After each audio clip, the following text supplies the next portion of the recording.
What it do, what it is. This is the peace dealer here to handle his biz. I hope you are prepared for the transit of a lifetime. Saturn is in Scorpio. My ruling planet Mercury is direct, so you already know what it is. Comment right now in the live chat your Mercury retrograde experiences. When Mercury retrogrades in mutable signs, you experience it. It's not all the Mercury retrogrades that like crazy glitches happen, although usually they will, especially when they go direct in the shadow period. But usually Mercury retrograding in especially Sagittarius helps you see the effects. And we are now stepping in to a whole new wave of psychic projection and the development of your supernatural awareness leading into power. This basically is when things get real. You just stepped out of a period that warped your mind and showed you how strange things or stranger things can be possible in your life. Well, guess what? Saturn's in Capricorn now, so you can do stuff with these possibilities. Oh, yes, you can. Did you know? Did you know? You're about to if you didn't. And this week is, of course, all systems go. This is the karmic blast off that you will feel as sure as Mercury and Venus in Sagittarius are the propellers of the last fire before we get into the orbit and before we really come through. So now that Saturn's in Capricorn and I've had time personally to really test the integrity of my beliefs and really more so or less test what I believe, Saturn squaring Neptune really brought with it over the past couple of years very interesting beliefs that surface. You know what I'm saying? You've seen a lot more predominance of the flat earth theory, and there has been an ascension when it comes to conspiracy theory levels. I'm not going to lie. Back in 2012, my conspiracy theory game was on point. I would jump down a YouTube rabbit hole and watch like a YouTube video about how, the president was in the Illuminati, or about how, doing certain hand signs in music videos makes you a party of the Illuminati. Thankfully, I'm a mutable sign, so I can suspend judgment and believe anything. And it was one of the greatest rabbit holes of all time. Like, my conspiracy game was on point. I would just erroneously argue points and use YouTube videos as references. Had all sorts of people wondering all sorts of stuff. And trust me, like, that's a process. We live in such a critically oriented society that people would look down on that.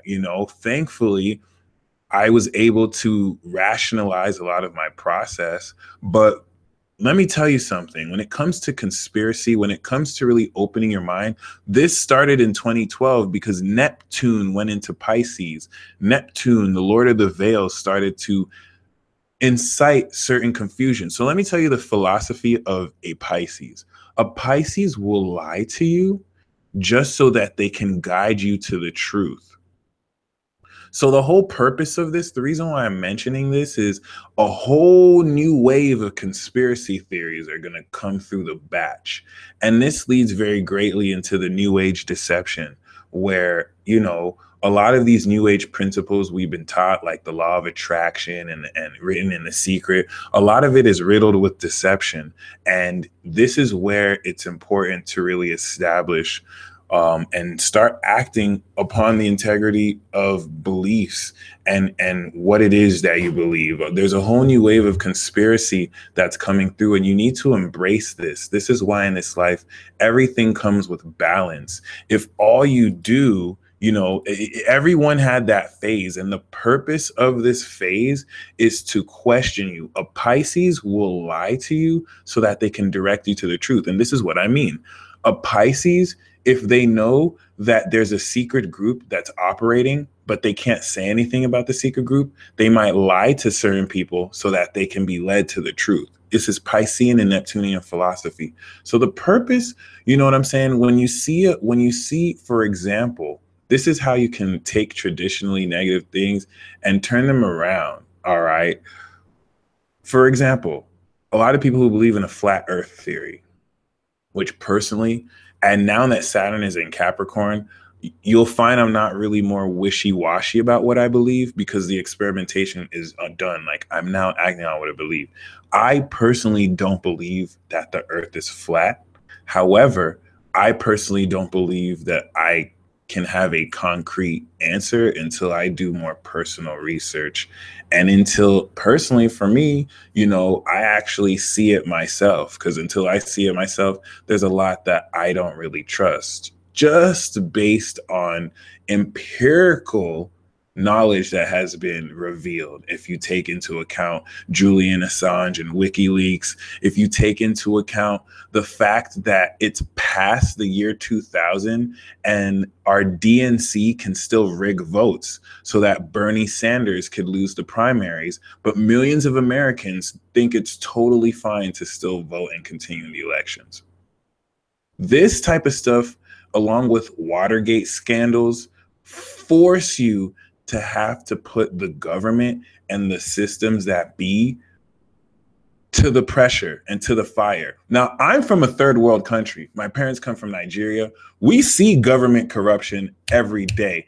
Anyone from Europe, anyone from Africa, anyone from South America knows government corruption exists. And anyone who's in Congress will tell you, just like the House of Cards, it's no different than these third world countries. It's just more on a hush and hush, because America brings with it regulations, the IRS. Interestingly enough, you still can't find a law that says you have to pay tax. That's really interesting. Income tax. I'm still looking for that. But you know what I'm saying? Like, these are things that really incite balance, because just like you can't really trust a lot of controlling structures, another thing that is fact is that there are genuine and authentic people in government structures, for example, working from within to represent the people. Just like you have systematic corruption in police forces and National Guard forces and soldiers who can basically like slaughter a whole village just because they feel like it and not tell their sergeants, you also have the same people in these structures who represent the people, who actually see these experiences and tell the people and put their own life on the line to actually tell the truth, because they want to stand for something that's just. So we need to really step away from the polarizing theme of, oh, this is bad and this is good. You have bad and good everywhere. All right. And what's really important to embrace as all systems go is a whole lot of what has been difficult to understand will come in to fruition. You're going to see a whole lot of conspiracy theories get debunked.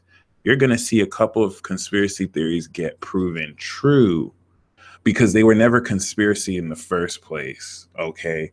So once again, what I think is really great about a flat earth theory and the true purpose, or remember, Neptune will lie to you to tell you the truth, where I personally don't believe that the earth is flat. But what I like about this community is that it's forcing you, if you were to ask a majority of people how they know the earth is not flat, it's kind of forcing people to really see if they really know what they know. To where even if the earth is round, do you know that the earth, it opens up for great discussion. Do you know that the earth is round? Like, for example, I believe the earth is round. I believe that this is just a proof of cycles, because isn't this so interesting? Like, people used to think the earth was flat before.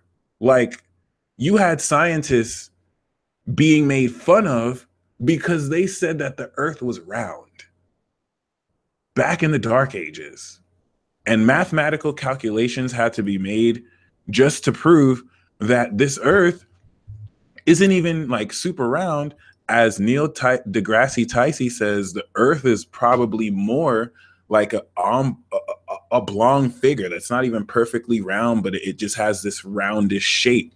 So what this has taught me, which was the purpose of Neptune and Pisces, is how do you know what is real? Like, if someone was to ask me how I know the earth is round, all I can tell them is, well, I learned about it in school. My teachers told me it was true, and I trust the word of a couple of scientists.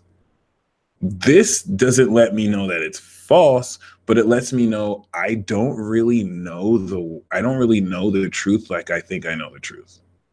This lets me know I really have to do more research on my own, to where you want to take everything that you think you know to be true and then go back and research it.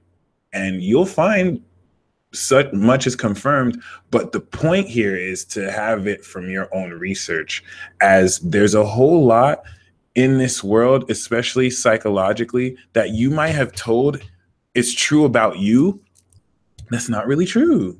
Even certain psychological implications about you being a human, you know what I mean? So um when it comes to what I believe, I want to start this broadcast really expressing what I believe. And moving forward, you know what I'm saying? I'm definitely going to stay somewhat logical, although I am still courting irrationality with Neptune and just embracing that a lot of this isn't as real as it seems. I am a staunch believer in extraterrestrials. And I have little to no physical proof. The proof that I have is in front of my eyes, but I can't grab it and see it until I can like spin subatomic particles and probably prove some stuff with that. I don't even know if that will do so. So I think it's fair to say that what I believe, I can't outright prove, but I do believe in the existence of higher intelligent beings who, of course, if they wanted to mask their presence, they could. I believe in the unlimited potential of spiritual beings having a human experience. I do believe that there are unseen principalities in adjacent realms that vibrate at frequencies higher and denser than us, that interact with us, that drain our energy, that influence our psyches. And those people whose third eyes are open can interact with them, where most people are programmed to keep their third eyes closed, so they get controlled by them. I am under the staunch belief that every single human being who is born in this life is not a worthless sinner. I don't believe there is a single person who is inherently evil. I feel like evil is learned. I feel like evil is very much so influenced by the dark psychological shadows in our psyche that these dark spirits really move in to influence us. And I don't really want to explain this in a rational logic way. The reason why I go out of my way to really say things in a very fantastical and like magical delusional way is to let you know I'm not really compromising. I would rather really like say things in a sci-fi way so that when you experience it, you teach yourself to suspend your judgment and your rational mind, which is really impossible for some of you to do because this is the world you live in. Not a lot of people have fire and water in their chart, and they just can't like escape in another world. And that doesn't mean that that's bad. It's just given the flow of energy, which is requiring an opening and acceptance to more abstract views, which will really help you understand what your intuition's keying you into. This will really, key you personally into how all systems will be going for you. All right. And the reason why I speak on aliens, the reason why I speak on extraterrestrials is because over the next 7 years, we're finally headed into the transit where they become a part of our reality. Saturn transiting Capricorn, Aquarius, and Pisces is where we start to make contact and establish contact, which has been fated, which has been prophesied. The dawn of the revolution, where Pluto goes back into Aquarius, is taking this up another notch. Where last time we had Americans having a revolutionary army fighting from their independence from another continent, now you may find we're fighting from our independence from aliens, which is a manufactured plot to make everyone feel like there's division. But I don't want to get too much into predictions because, once again, the majority of what I said I believe, I have no proof for. And I can't outright show you an alien. I can't show you a reptilian. So it'd be irresponsible of me to now paint a picture here. But I will tell you, I believe in this. I don't believe in the flat earth theory because the planets really exist and we are in an infinite, well, I won't say infinite, but we are in a very expansive universe that contains within it certain solar systems or galaxies, and within those galaxies, solar systems. And you know what I mean? Within all of these solar systems and galaxies, I truly believe we are not the only life form here. Just based off of that, that's still just conjecture. It's not definitive proof. Now, the reason why we don't see aliens is because they don't want you to see aliens. When we think about community, when we think about this matrix, it is Saturn, the planets. It's just so fascinating how the planets not only speak. I thought the alignment of the planets was just random. The alignment of the planets really speaks to the psychological development, to where the sun is your heart, and after you step outside of Jupiter, you're starting to come to societal constructs. The sun is your heart. Mars represents your mind. Mars represents your action. Mercury, your cognitive brain function, communication, and mind. And Venus, your beauty. So once you step into Saturn, Saturn is the construct of the system. This is what makes you decide based off of real facts. When we now speak of the magic of trans-Saturnian planets, the whole notion, that's why Chiron is such a big deal. Chiron is a trans-Saturnian energy. It's in between Uranus and Saturn, which helps you ascend and quantumly shift to these energies. Uranus and Neptune are the two most important planets that you want to embrace, especially if you have a conjunction to them or an opposition. Because Saturn, I want you to think of as the community, the society, the establishment, the norm. Uranus, after that, is just like Aquarius, which is after Capricorn. The rebel who stands out of the norm and can disrupt the system, the divergent, the outsider, the alien. The outsider comes from outside, okay? And Neptune is the spiritual realm, but it's also a divine element that I can't even put into words because it wouldn't do it justice. Now, really keep this in mind. I'm going to really paint a picture for you where, because I'm going abstract, you cannot literally believe that this is what really happens, but I'm stirring your imagination so you can draw your own conclusion, because some of you feel this. Whenever I give you this as a message, I'm tapping into your intuition anyway. So as a Gemini, I'm here to confirm what a lot of you feel. Don't think that I'm the mastermind coming up with these ideas. Most of y'all have had dreams of this, and I'm just supposed to let you know, hey, you're not crazy. Like, a lot of this is being deliberately hidden from us. Wisely so. There's information that the government has that if they were to reveal it to us, that would be very irresponsible on their part. There's certain sensitive information that they know a large populace cannot handle without going crazy. And it's within our benefit for them to keep it from us. So the whole notion of like government structures and systems that are the boundary. Did you notice Capricorn is the boundary to Aquarius and Neptune? The secrets and the hidden mysteries of things, they kind of owe it to us to keep certain things silent. But because it's not truly an integrity, there's more we should know that we're not knowing. There's a balance here, okay? And that's just my belief. But once again, this picture I want to paint is by Gary Clark's orbit, 10,000 miles up. All right. You have to remember, and thank you, Brown Brujita. You get it. Talking about this is sensitive. It could be very easy for me to be picked off because no one will know. They could just say I overdosed because I'm telling you sensitive information here that I'm just channeling and I'm not traditionally supposed to know. But it's like, whenever certain aliens want to pass through this solar system, whenever certain higher beings or spirits want to come through, Neptune is invisibility. The advent of teleportation and invisibility is real. And this is where the distance from Saturn to Uranus really tests, do you believe or do you not believe?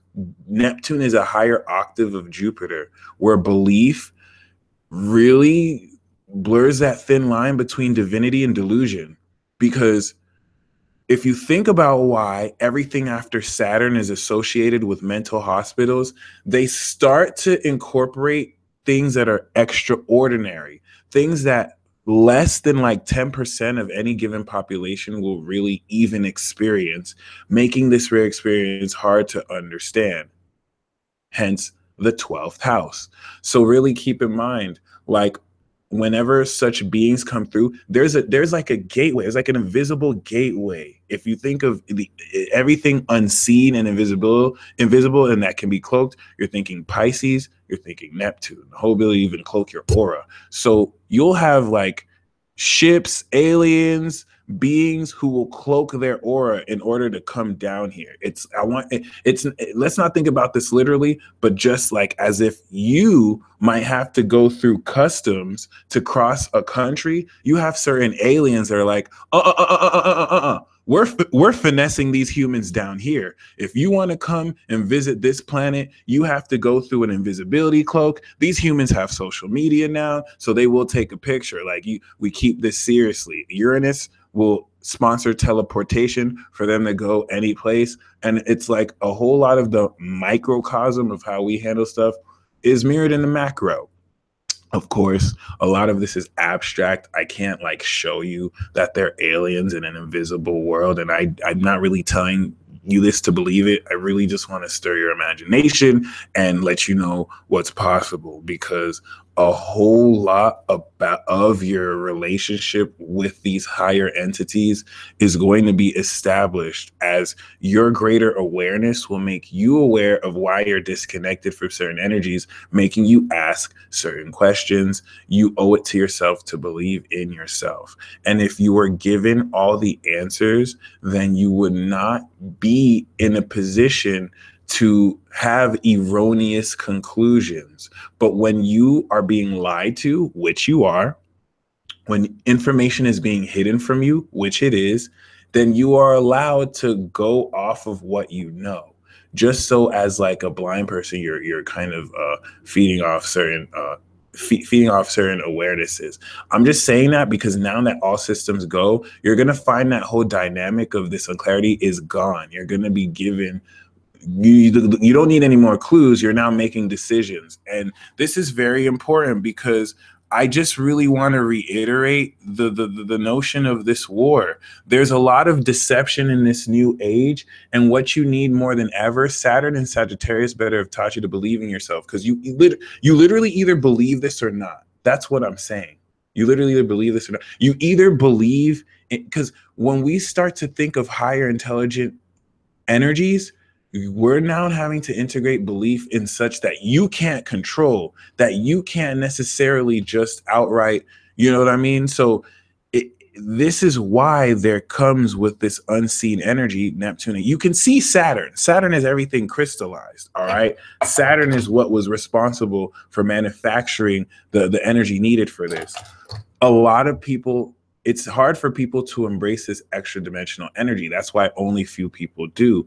But you see the balanced form of this and the imbalanced form of this. The imbalanced form of this is falling too much into this rabbit hole, going too Uranian, isolating yourself from people, and not balancing it with the experiences of others. And your belief in this at this stage is not for you to prove it. The proof will come. The belief is just to open your mind into what's possible so that experience can supplement what your intuition is feeding you, because this is going to be one of those key weeks now that Mercury is direct squaring Neptune and Pisces, that you start to see certain things that prove directly a lot of things you were told was not true because of disbelief, which is necessary. If you are running a society and contributing to a society that has to make concrete decisions based on real things, there could be a bit of irresponsibility when it comes into making decisions off of unseen things that are inherently subjective, because anyone can say, oh, well, this is what I think this spirit looks like, or this is what I think this spirit looks like. And a lot of this subjectivity is going to converge with the cosmic objectivity to where people are sharing experiences. A lot more people are having telepathic communication, and inevitably a lot more people are afraid of this, which is why they're clinging to answers, which is why now more than ever, you're going to have a lot of people coming out of the closet of atheism. You're going to have a lot of people actually wanting to open up because they're having mystical experiences that they don't know how to understand. And this is where I say there is deception in most of these new age teachings.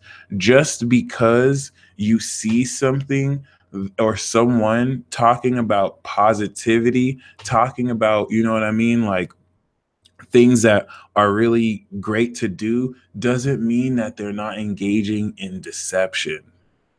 And that's what I appreciate so much about Teal Swan, because she, another fellow Gemini, she's really all about coming to the core of your issues, where just waving away your negative feelings by being positive is just like having a spiritual bypass. And instead of really getting to the core of what it is that makes you feel negative, no amount of positive thinking is going to help. New Age has become the new Christianity. An amazing thing about this period is that true spirituality is going to strike down on your life, and you have this real life to actually map out what your real religion is and what your way of life. What is your Nindo way? What is your ninja way?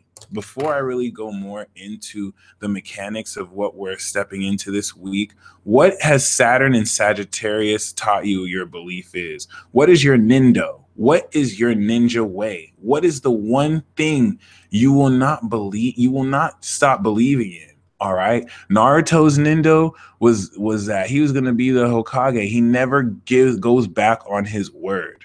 That's his ninja way. Whatever he says he's going to do, he's going to do. To where this dude had to, and you know what I mean? Lee's Nindo way. I was just watching Rock Lee's fight yesterday. I watched Rock Lee versus Gara, and that fight gave me inspiration like never before, because there are certain key things I missed. That was Rock Lee versus Gara was one of those fights. Once you saw Rock Lee release the weights, you were in for life. Like, there was no Naruto phase. Naruto phase my ass. Like, once you saw Rock Lee drop the weights and they were clowning Lee like, you think you're just gonna drop a couple pounds of weights and that's gonna do anything? And Rock Lee dropped the weights and boom. You know what I'm saying? Like, he was carrying on so much weight. That's when you were in for life. The Chunin arc was so raw. You were like, oh, this anime, oh my goodness. For all of you mainstream animes, you know what I'm saying? I'm a bit of a weeaboo, but that's so symbolic. Saturn and Sagittarius, Saturn and Scorpio, Saturn and Libra, you had a burden. You had a burden that you had to carry. And that was what was so symbolic about that fight. You know what I mean? Everyone didn't know that his burden was that heavy, and he didn't even complain about it. He was still busy training his ninja way. He didn't have much talents and skills. Lee is the archetype for someone who, you know what I mean, like they weren't born with special talents and gifts, but with hard work, they their ninja way was to make sure they can show they're also a contribution to society and a splendid ninja. And then you're gonna have this experience too. This is the reason why I just brought that up right now. While Saturn was coming through, you had a burden you were carrying, you had a difficulty you were carrying, and it's like, you know what I'm saying? No one, they were clowning Rock Lee. They were like, what, you think taking a couple of weights off is gonna do something? And there's a lot of people who did not know how heavy your burden was. You were carrying stuff deep in your heart that you didn't even know how to communicate with people. Some of you were extra G, like you didn't even tell nobody. You just still kept helping other people. You just still kept working on your karma, carrying this burden. And even when you took it off, when you're about to release this now, Rock Lee was just super fast. You know what I mean? Like he finally showed his true power and his true speed. And there was a condition. There was a condition. He didn't know he was supposed to take it off. His instructor was like, you can do it now. And he was like, are you sure? You said that I wasn't supposed to do this unless like it was a serious moment. And he was like, in order to protect your own ninja belief, this is a serious moment enough. And he removed those weights and he just stunned the world with his speed. That small examination room made people realize what he was carrying, that burden this whole time. What? Huh? And you're releasing that burden this week. If you haven't seen, type in Rock Lee versus Gara if you want to understand. There's a lot of downloads some of you get if you haven't seen that fight. But regardless, you know what I mean? Like, this is that week where all systems go. You blast off your karma. You let go of that that burden. And not only that, you know what I mean? What is your ninja way right now? My ninja way. You know, so I didn't really like that fight because of the end. You know what I mean? But I didn't like the way Lee went out. But it is what it is. I watched Gara versus Kimimaro to watch her make it up. I am that much of a nerd. But yes, my ninja way, and you don't have to call it a ninja way. What you want to really focus right now. Let's come up with it together. This is a mini ritual. If you have to write this down or focus as you listen to this, what is your number one goal? It's not even a goal though. Your way of life. My ninja way is I will always believe in myself.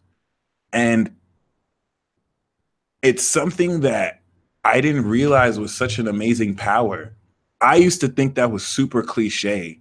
Not that I didn't believe in myself before, but I used to think that was super corny. But I didn't realize how freeing it is.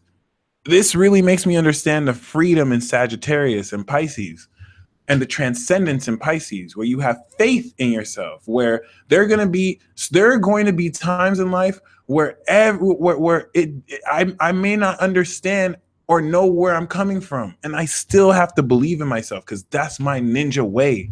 Because a lot of people depend on me to speak my truth because it shines a light to them. And when people are coming at me saying, "Oh, you're wrong. You don't know what you're talking about," I can literally speak to this. And this is why for life, you have a lot of people who want to judge. You have a lot of people who feel they know it all. You have a lot of people who want to sit on their high horse and play this popularity high school game. You're a loser. You're a this. Get a real life. Get a job. You know what I mean? No sympathy or just, you know, understanding for what the next person's going through, or really just because hurting people hurt people. And you know what I mean? Despite all the opposition, my ninja way, I will still always believe in myself. I went through a period where I had nothing but my belief in this. Nothing but my belief. Like every single person in my life at the time was actually making me feel like I was crazy for believing a whole lot of what I believed, in the sense where it's like believing in astrology and believing in this spiritual path entailing the uplifting for people.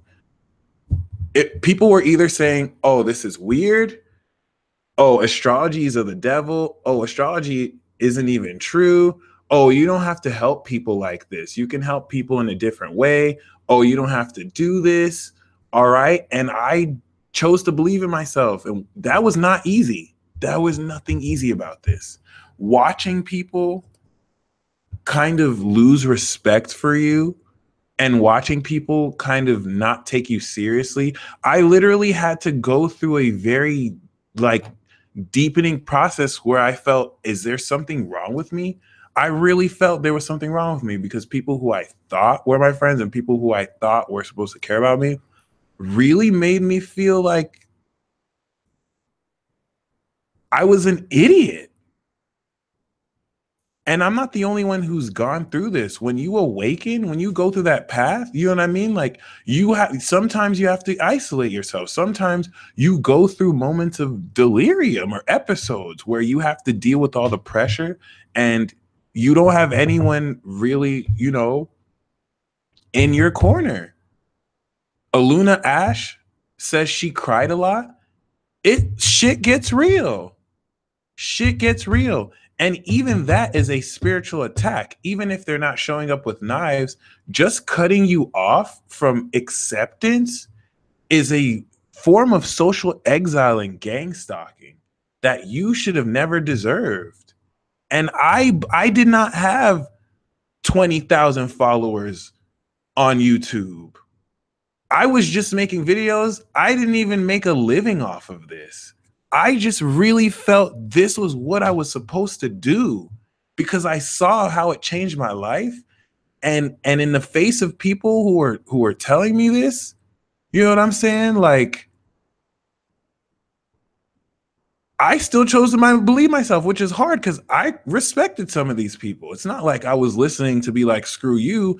I really felt like I could, we could come to some consensus. Little did I know what this path is really like. And I had to lose that. I had to go through that. I had to see people's true colors. I had to see how much people still have yet to learn about their path in order to meet you, in order to speak to you. This is so priceless. I'm moving with all systems go with a community now, North Node in Aquarius, that not only like shows me love and vibes with me, but can realistically account for great change in just the sharing of our experiences, to where we can legitimize a lot of our experiences because we prove how connected we are and because we confirm stuff. I literally had a Sagittarius goddess give me a reading. After I gave her a reading, confirmed some stuff about me I never told her in my life. It's experiences like this, which is why I do what I do. Just to prove that we are connected, and just to prove that we are celestial spiritual beings in the world trying to suppress our power and take away our magic. And it really pains my heart where one central theme with a lot of you people who have this power is you're it's even worse off than me. You're made to feel crazy. You're made to feel like you're stupid because you believe in something that's true, that other people are afraid to believe in, that other people would rather hide behind false beliefs and structure. Do you know how many people are so worried about what other people think? There are people who their only life is aesthetic. Whenever you hear people talk about why you shouldn't believe it, it's always, well, what about the family name? What about what people think? What about what my friends think? What about what people are going to think about you? Stuff that's not even real, that doesn't feed you, that doesn't pay your bills. All right. You have more people who are afraid to believe in themselves. And your decision to believe in yourself, it doesn't matter. It doesn't matter if it's isolated you. I'm telling you right now, I had to wait a couple years, but now it's worth it. because I not only connect with you awesome people, very amazing people, but I get to walk this journey and know there are other people like me who are paving the way. No different than the people in the 60s who were lonely, the Aquarians who were born in the 60s, the Leos who were born in the 60s and 50s, who paved the way, who are also seen as crazy. We are those waivers. You know what I'm saying? Like, it's just so amazing. If you're in that place, you will meet your tribe. That's a fact. And it requires you seeing who's not real in your life, because we are one of the last real ones left. I'm just be real. The cream always rises to the top. We are one of the last real ones left who we're not better than any other people, but we value ourselves to live by the truth, to actually ask our own questions, and to work on ourselves so that we can better serve others and not drain from others and call out gaslighting. It is okay, just like Quantum Snowflake has said, I've been crying so much. It is okay if you need to cry. Like, I have Saturn on my moon in Capricorn. So the one thing I won't do is cry. Like, I'll, especially when my Jupiter in Cancer tries to make it feel like it's like a valve that's shut. I'm emotionally constipated. So if I could cry, I would pour all my tears out. That one time I slipped up and you saw me crying live, that was because I had a moment, because I was so grateful where people who I felt I was supposed to get that acceptance from, I've been rejected my whole life. I've even had like a reader pull that rejection card. It hit so home. People who acknowledge your skills, but something about you, they just never really, it's like by not including you in things, you just feel like an outsider your whole life.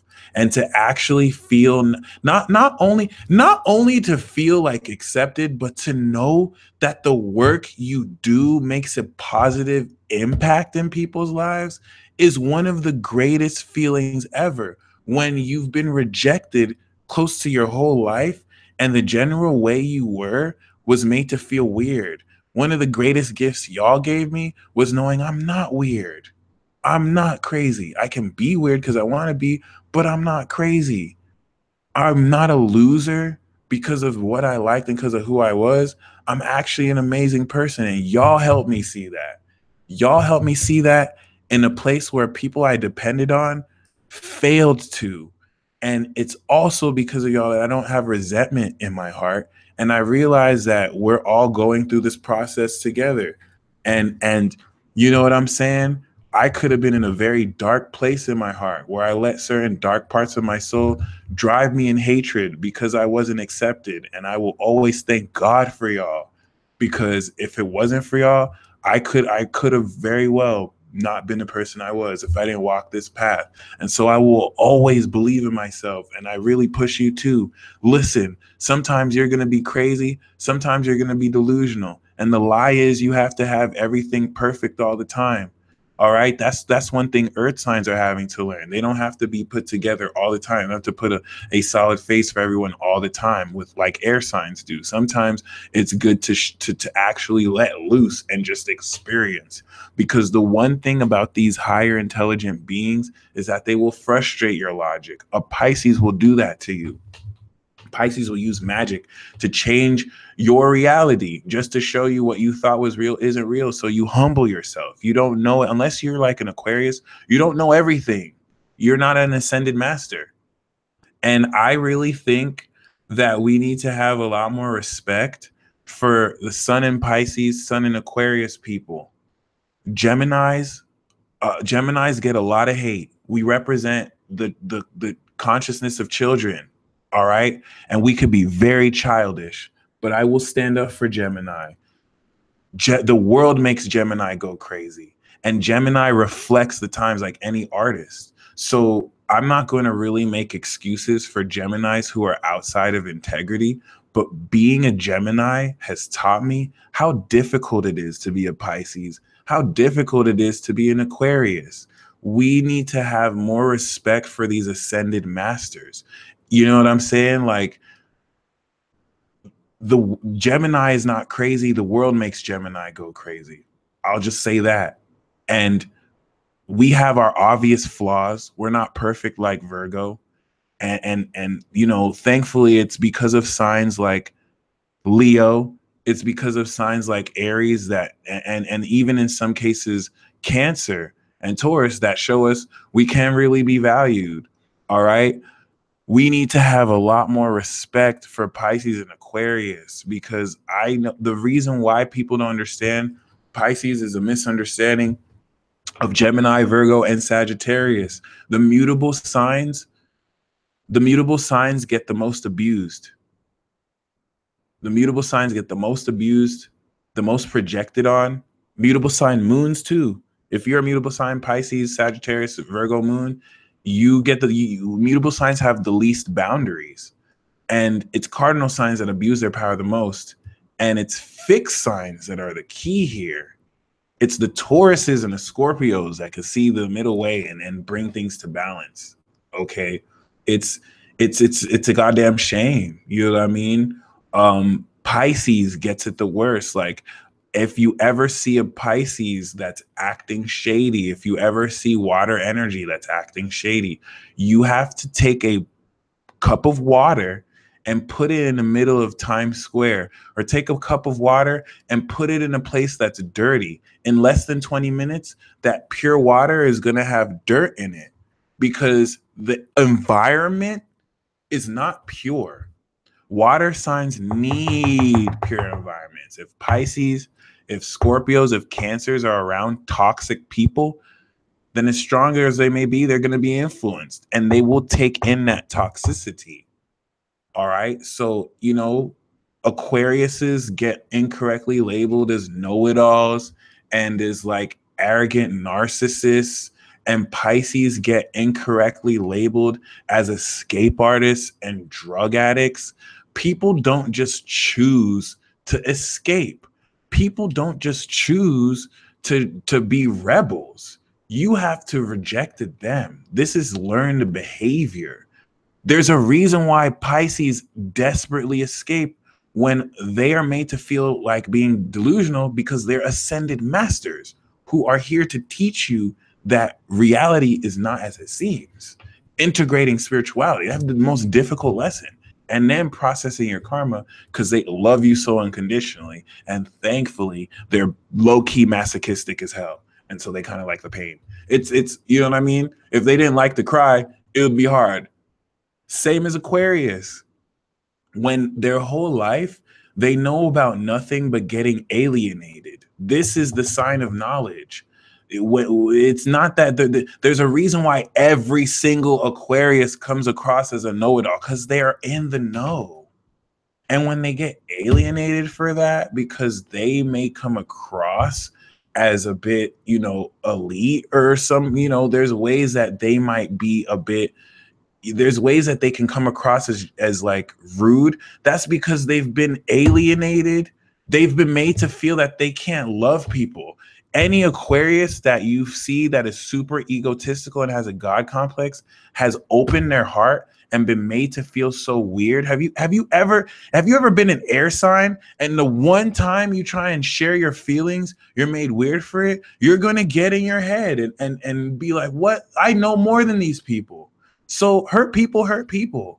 And a lot of other zodiac signs go through pain. Cancer goes through a lot of silent suffering, but y'all need to respect your ascended masters, because Pisces and Aquarius go through the most BS for being people who actually tell us the truth. Pisces is unclassified info. Pisces cannot tell you half of what they know, because you'll either throw them in a loony bin or just say they're weird. Or Aquarius, you'll say they're weird because they're implementing progressive ideals. I can understand this as a North Node in Aquarius, that I'm supposed to understand that. I vibe with Aquarius. It's sad. Like, they're really one of the most misunderstood, because they will not let people manipulate them. And Pisces won't either, but Pisces will just play your game and then let you know you played yourself. So don't hate on them for that. I don't want to really point the finger on anyone, but a lot of this is moving forward with integrity. And in this new age where there's a lot of deception rampant and the truth is being twisted, reality, you have to know that reality can be manipulated, but your free will and truth cannot. That's why even in a predetermined sense where events are fated, you still have free will. You still have free will within predetermined events. And there's a battle over your free will to where you owe it to believing your truth, even if certain events are manipulated to where it's not true anymore. And trust me, right now, what I said sounds no different than the ramblings of a psychopath and a pathological liar. But I'm telling you right now, you know what I'm saying? Whether you believe in Mandela effects, um, I mean, I don't really believe in most of the Mandela effects that are out, but I know it is a very true occurrence, just like deja vus and the existence of parallel realms. Once again, I can't really prove this yet. Uranus is not in Taurus yet, where the advent of case studies will prove a lot of these spiritual things that are not new age at all, but have been ancient ever since the last time I incarnated here a long time ago, long time ago. So really keep this in mind. Like, you have a truth in your heart that if you allow the world to, and if you allow certain nebulous forces, they will forsake. And now you're going to be tested on what you believe. Now you're going to be tested on who you are. And once again, I know my Nindo way. And should I ever be in a position where every single person in the world is denying or rejecting me or saying that what I believe is what I know to be true, not what I believe, what I know to be true is false, I'm going to believe myself instead. This is the type of belief you have to have in yourself. You never know. You may be thanked for that. When people are like, thank you for not ever doubting yourself and showing us, hey, maybe there was something we didn't see, because every single person represents a unique fractal of the divine, and we all have something to share with each other. And it's not until we all come together and share that we won't come into the truth, which is why division is the main tactic. It is what it is, though. And your decision, where we're making decisions now to believe in yourself, will implement these all systems go energy. Mercury is direct, and the square and to Neptune and trine to the North Node and Uranus is going to bring with it mind-blowing revelations and understanding of supernatural experience. You're going to personalize your magic ability, and you're going to discover your personal meaning of life all in 1 week. Mercury's just gonna, while it was going retrograde, you were coming into, oh my gosh, whoa, I'm seeing synchronicities like never before. Whoa, I'm closing out 6 years of realizing things about myself that have been true. Now you're just gonna come in up to speed. Like, well, sorry, you have like 1 week to understand 6 months worth of truth. Good luck. And it's just gonna come into you like, whoa.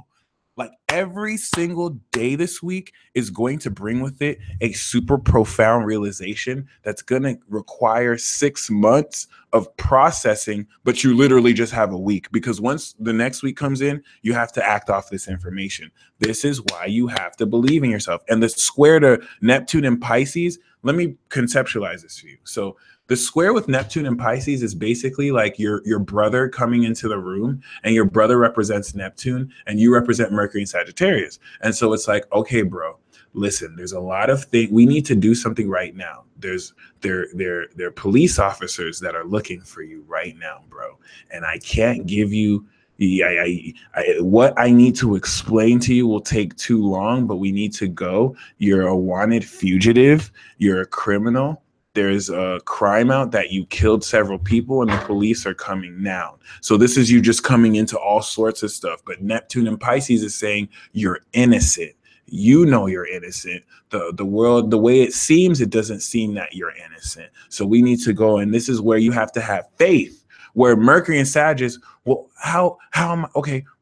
How can I prove that I'm innocent? What we do, but there's not enough time to process it. Mercury in Sag is going to see some stuff in Neptune and Pisces about yourself and about your situation that is going to this week seem strange. Like, what? And it's a square, so it's like what you're seeing physically is different from what you're feeling, but it's true. And it's like, and how you're going to know it's true is at the end of the week, when the moon is in Gemini and you get that confirmation. It's like, whoa, This is why with Pisces, you need faith, because Neptune in Pisces implements unseen existential energies and frequencies that are still real. And even though you don't see it, you need to have your faith draw you into there. Because now, let me tell you the magic. The whole way this works is these are higher intuitive, intelligent energies. Your intuition is an intelligent energy that taps into this. We are in an input output society where we, in our arrogance, feel that we can quantify spirit. And that pisses spirit off.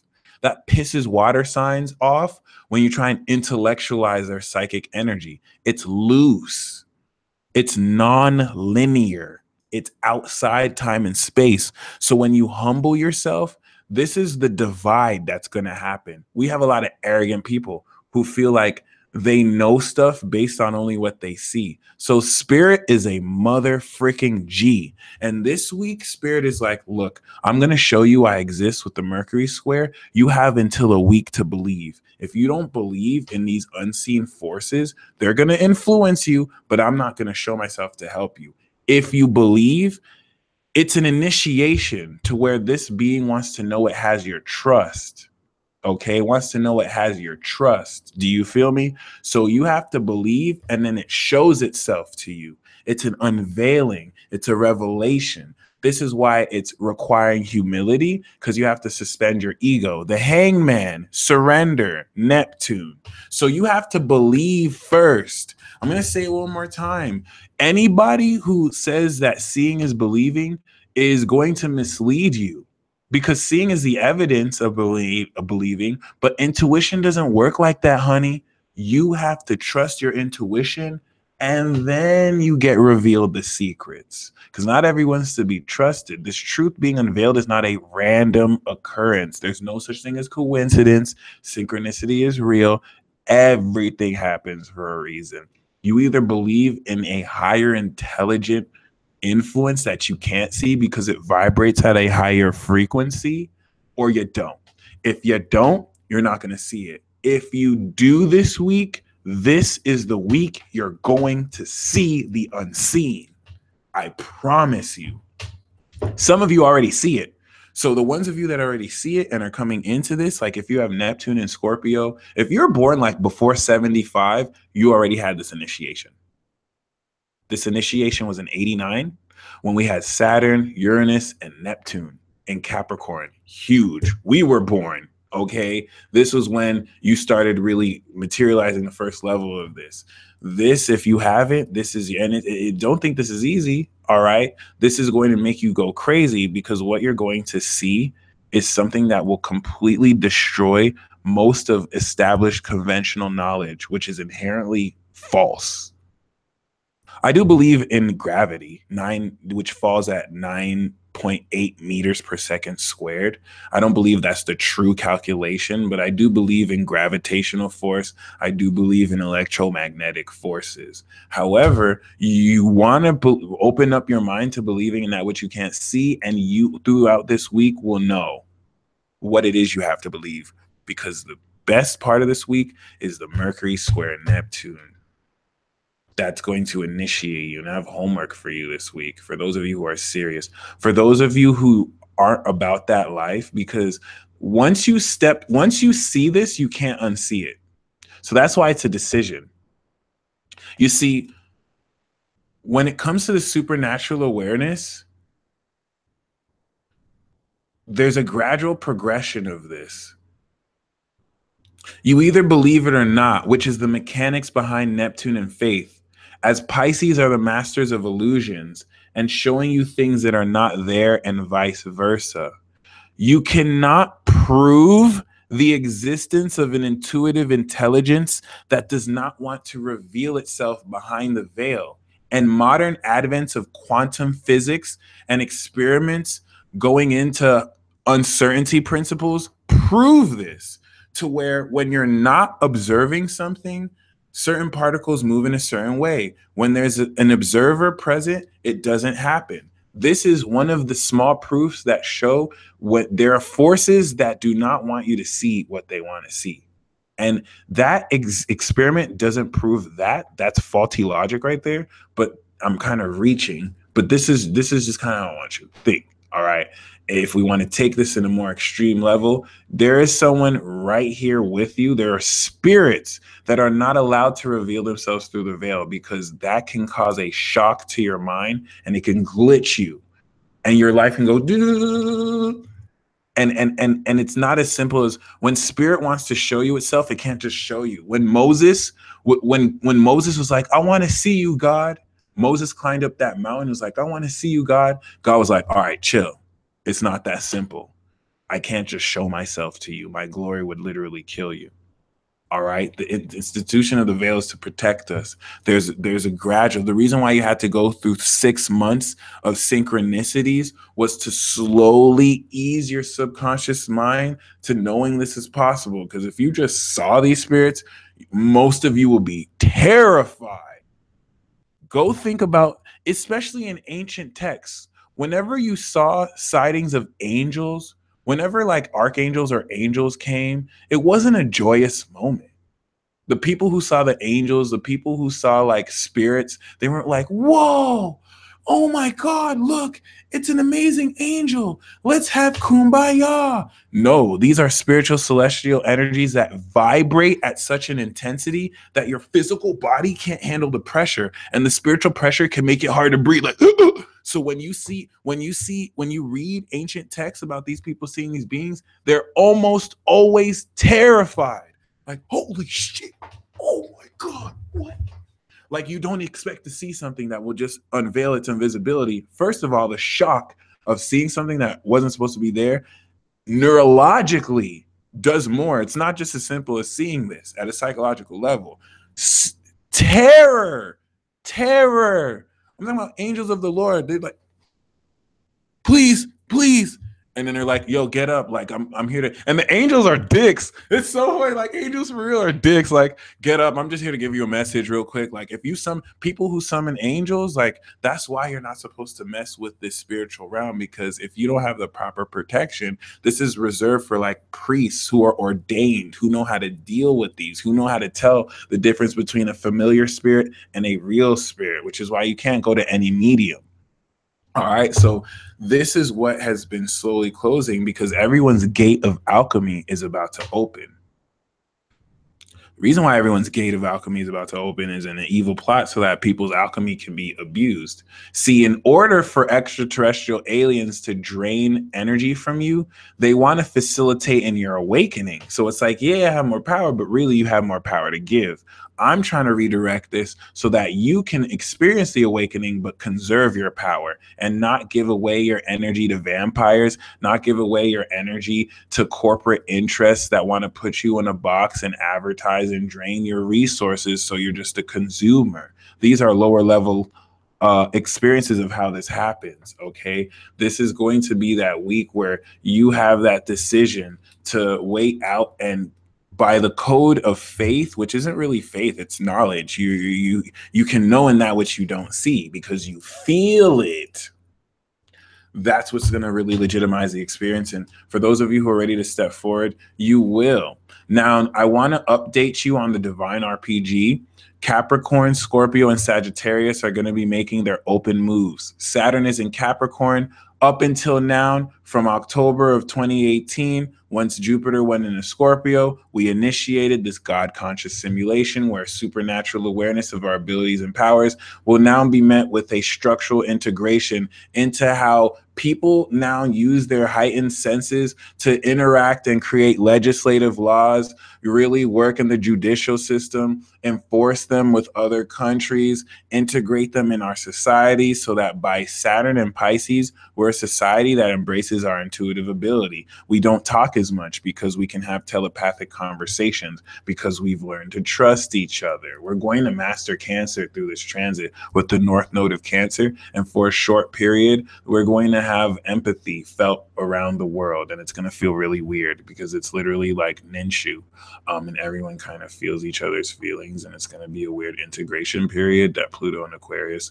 will kind of help, but really just be into a much greater awareness, my friend, that a lot of what structurally changes with this has much to do with the integration of your own personal subjective bias into objectivity, which will converge. Okay, make a wish, yay. So the first part of this divine RPG with Jupiter and Scorpio had much to do with you being in the position to get everything in place. Everything before October of 2017 was recruitment. Recruitment began back in April of 2017 when we started the new year. So Aries, Taurus, Gemini, Cancer, Leo, you may have found that you had some dealings with Scorpio, Capricorn, Sagittarius. They were testing you out. Closer to October, they finalized recruitment. The God conscious simulation began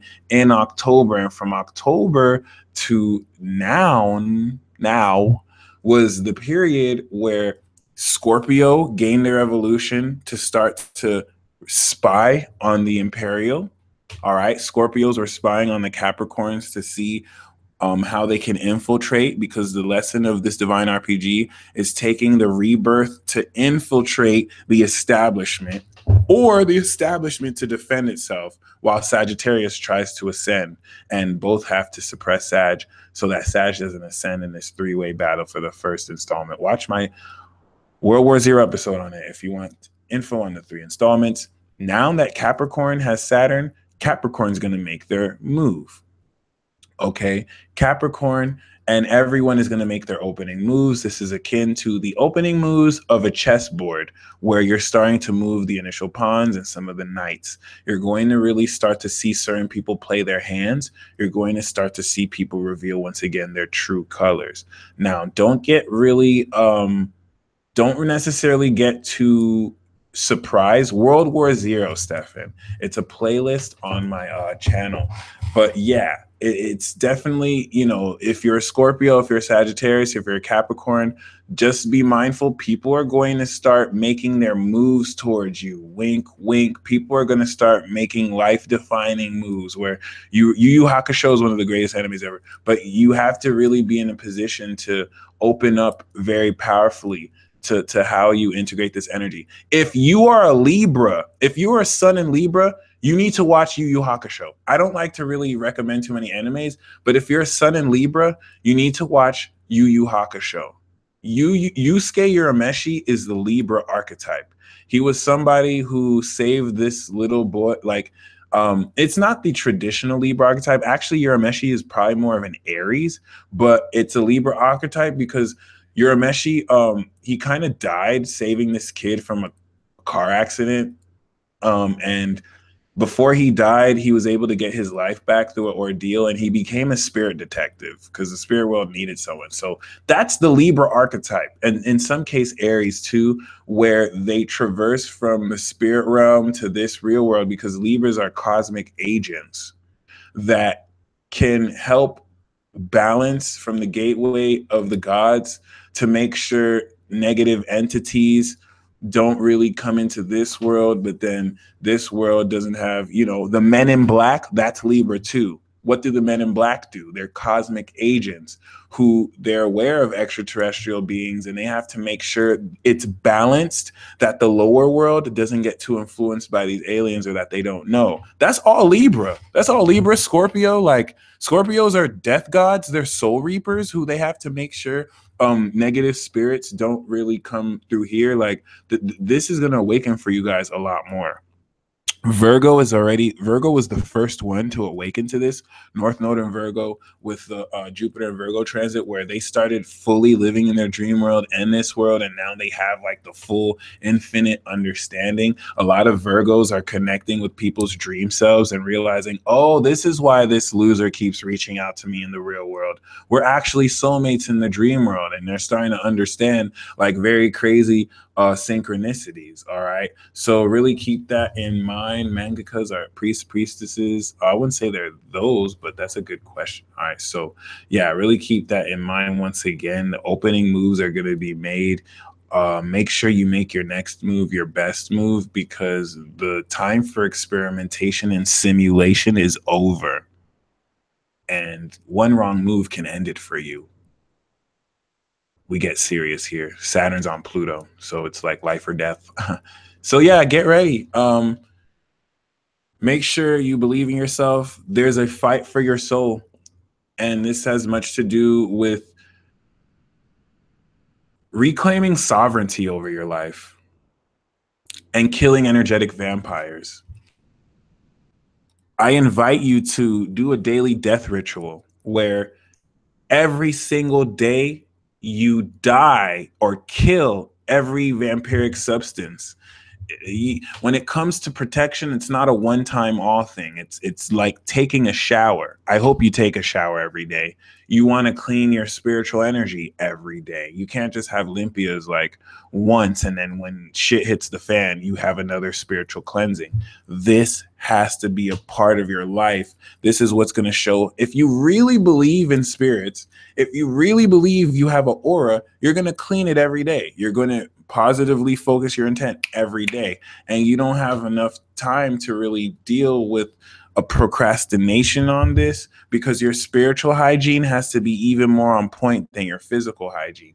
Some of you like train have like Scorpio moons or water sign moons. And so you already feel this. So you have no choice. You got to do this every day. Like you already know what it is. And that's why I love channeling, because water signs, you get me. Like I don't have to explain myself to water signs and fire signs. Like you get me. You live this life. And it's really cool because even when I channel, it's hard for me to know it. I'm more learning from this as well. So I really think existence for y'all. Y'all are definitely pivotal in helping us understand this. But once again, you know what I'm saying? Like this is a transit for you to gain sovereignty. By Saturn and Aries, you're going to be spiritually sovereign, but you're going to have to fight that war by taking your power back and by connecting with people who you can. All right. Every single day, you're going to have to die to any vampires taking your energy. And you don't die, you kill the vampires. It's a ritual you do every day.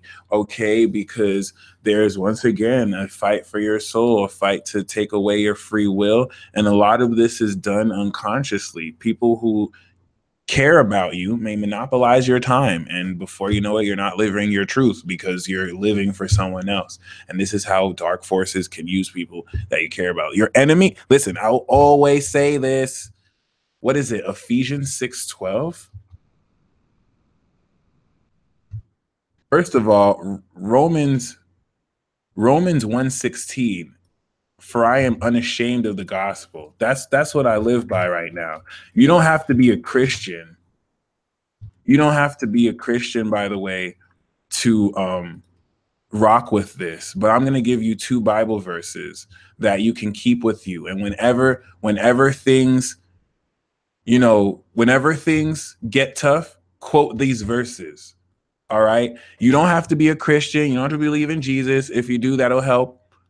I'm necessarily more like free in my beliefs right now, but these 2 verses will help you. All right. Ephesians 6:12, for our struggle is not against flesh and blood, but against the rulers, against the authorities, against the powers of this dark world, and against the spiritual forces of evil in the heavenly realms.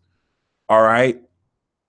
In another translation, that's the rulers of the darkness of this world against spiritual wickedness in high places. High places refers to space, refers to actual realms where principalities exist, higher vibrational forces that represent the amalgamation of negative energies. If you think we have a collective consciousness, then every dark part of our souls that forms a collective unconscious has an evil expression too. And this is one of my main beliefs. Our fight and our battle is not against flesh and blood. There's no single person. This is why I can look and see the good in every single person. It's not my job to save anyone. It's my job to remind them that they can save themselves. There is literally no single human being who is evil. There is literally no single human being that is my enemy or will ever be your enemy. At a fundamental level, every single human being in this world is your ally. It is evil influences and spirits. It is a spirit, it is a vibration that could take over someone. When someone is rejected, when someone is in a place of isolation, when someone forsakes themselves, when someone lies to themselves, when someone lacks integrity, when someone lacks responsibility and they fall, as we all make mistakes, this is what allow these beings to take over someone's body. All right. A lot of people are mentally ill. Racism, pedophilia, a lot of people demonize these people. When I honestly see someone who will hate another person because of the color of their skin or because of the class they're in, that is a mental illness. That is possession. That is a spiritual sickness. People are not just born deciding to want to touch and molest little children. That's lust gone out of control. These are psychological illnesses. These people do not need our hate. These people literally need our help. I'm not going to be all kumbaya and say just love them. We need to really literally look at this. And because they're not going, oh, you know what I'm saying? Because they have cognitive faculty straight, we assume that means they're okay in the head. When ineptitude shows itself in many faces.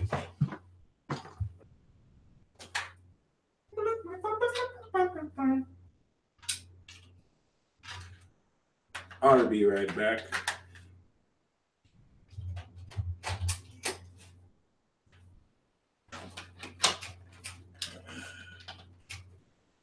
I need to really say it like this because we've been taught that the world is a dangerous place, and we've literally been taught that you cannot trust your fellow conscious human being. You have to have enough faith in yourself where you can look at any human being with fearlessness, because the love in your heart is way stronger than the hate in their heart. And that's why I love being a naive Gemini. You know what I'm saying? Like, John T. Oh, that very interesting. Well, I just got so distracted. What I was gonna say though is, on the whole notion, you really want to be in a position where you realize the love in your heart is stronger than the hate in other people's hearts. I've been in situations where I've literally been like super naive around people who definitely had evil intent.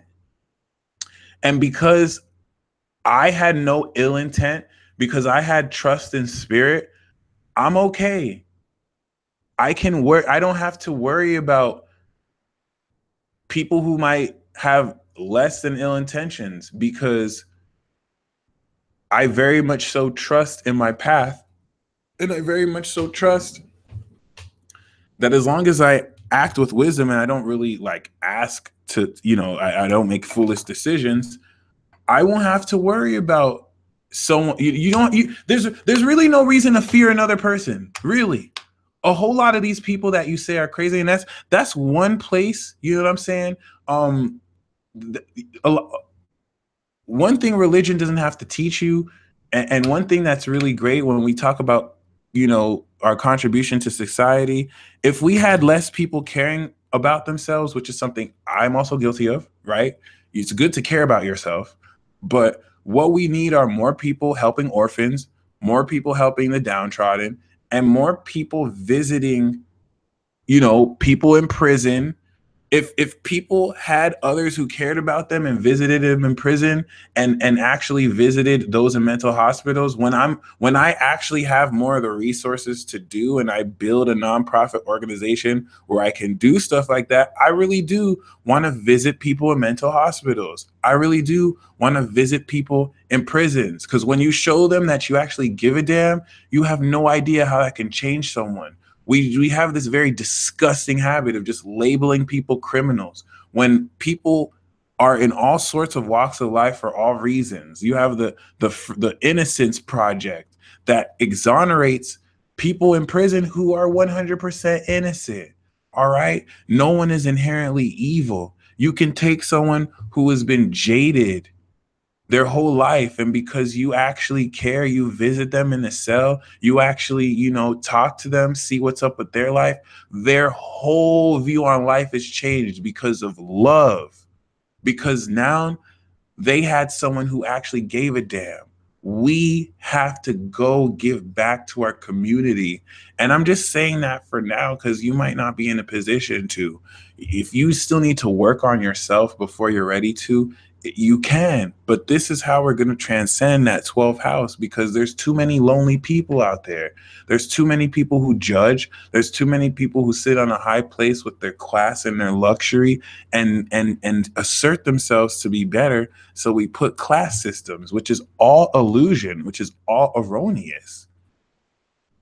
And until you realize that, until we all embrace that, you know, we're all we got, we all we need, this is what will subtly and subconsciously release bounds to what's influencing you sexually and what's influencing you with relationships. Because this is one of the reasons why healthy relationships aren't even formed, because we don't trust each other.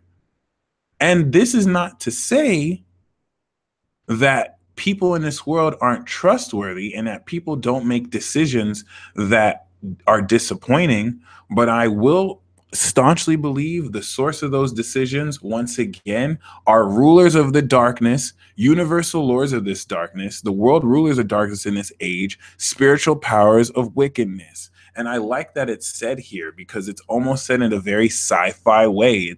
It's a little bit black and white. Evil spirits. This is Neptune Uranus. Do you believe in evil spirits or not? Can you could you go to the Supreme Court judge and say, hey, well, evil spirits very much so influenced what I did?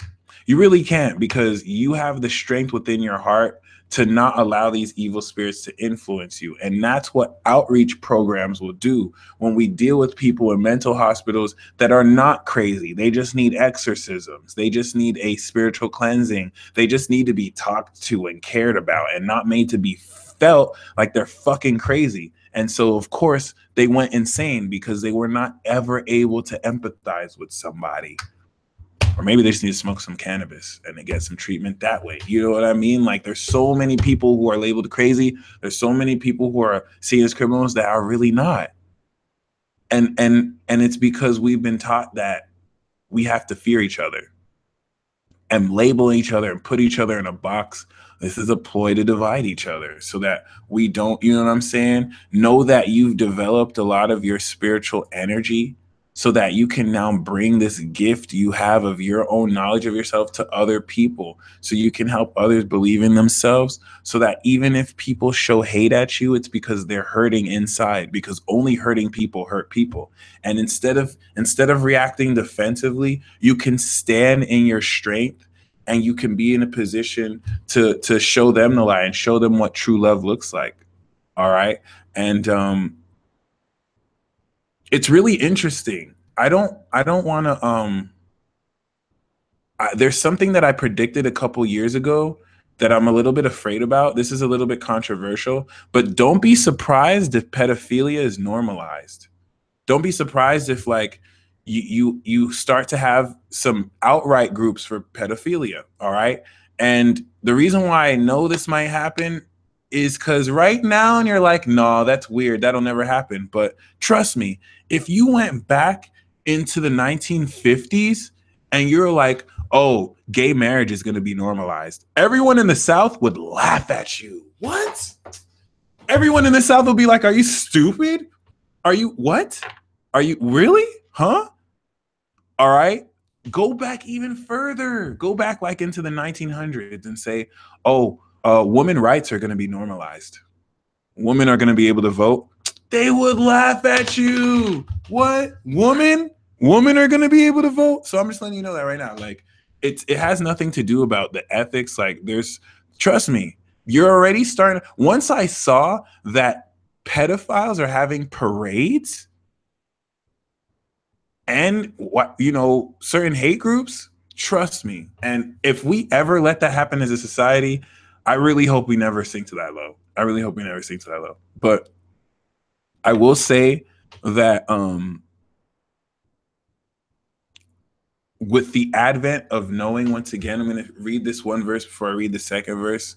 For our struggle is not against flesh and blood, but against the rulers, against the authorities, against the powers of this dark world, and against the spiritual forces of evil in the heavenly realms. The heavenly realms is an illusion and an analogy for your upper chakras. And that's where they invade your thoughts. And that's where they also invade your heart, so that you learn to love wicked things instead of loving pure things. Ephesians 6:12, remember it, hold that. And the next verse is Romans 1:16. For I am not ashamed of the gospel, because it is the power of God that brings salvation to everyone who believes. For I am not ashamed. Then the verse says, first to the Jew, then to the Gentile. You can throw that part away. The whole purpose of Romans 1:16, I am not ashamed, for I am not ashamed of the gospel, for it is the power of God unto salvation to everyone that believeth. And that's an analogy for you not being ashamed to speak your truth,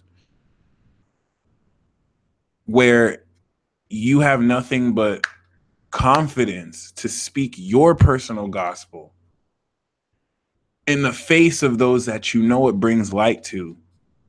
And you know it's your personal truth, you know it's your personal gospel, because when you share it, it opens up people's minds and they see the light. You can never be ashamed about your own truth. All right, so that's another verse I'd like to give you. Really just focus on that, make it your own. You can paraphrase it. All right. And the reason why I'm saying that, because this is a week where you're going to start to be aware of these evil principalities and spiritual figures. Mercury in Sagittarius square Neptune and Pisces is going to show you these heavenly realms. All right. And it's going to step into a 6-month transit of coming through into this. All right. Those who believe, you'll begin an initiation process to start the process, to see it as something that just can't happen as once, if that makes sense. So before I get into the Peacemobile,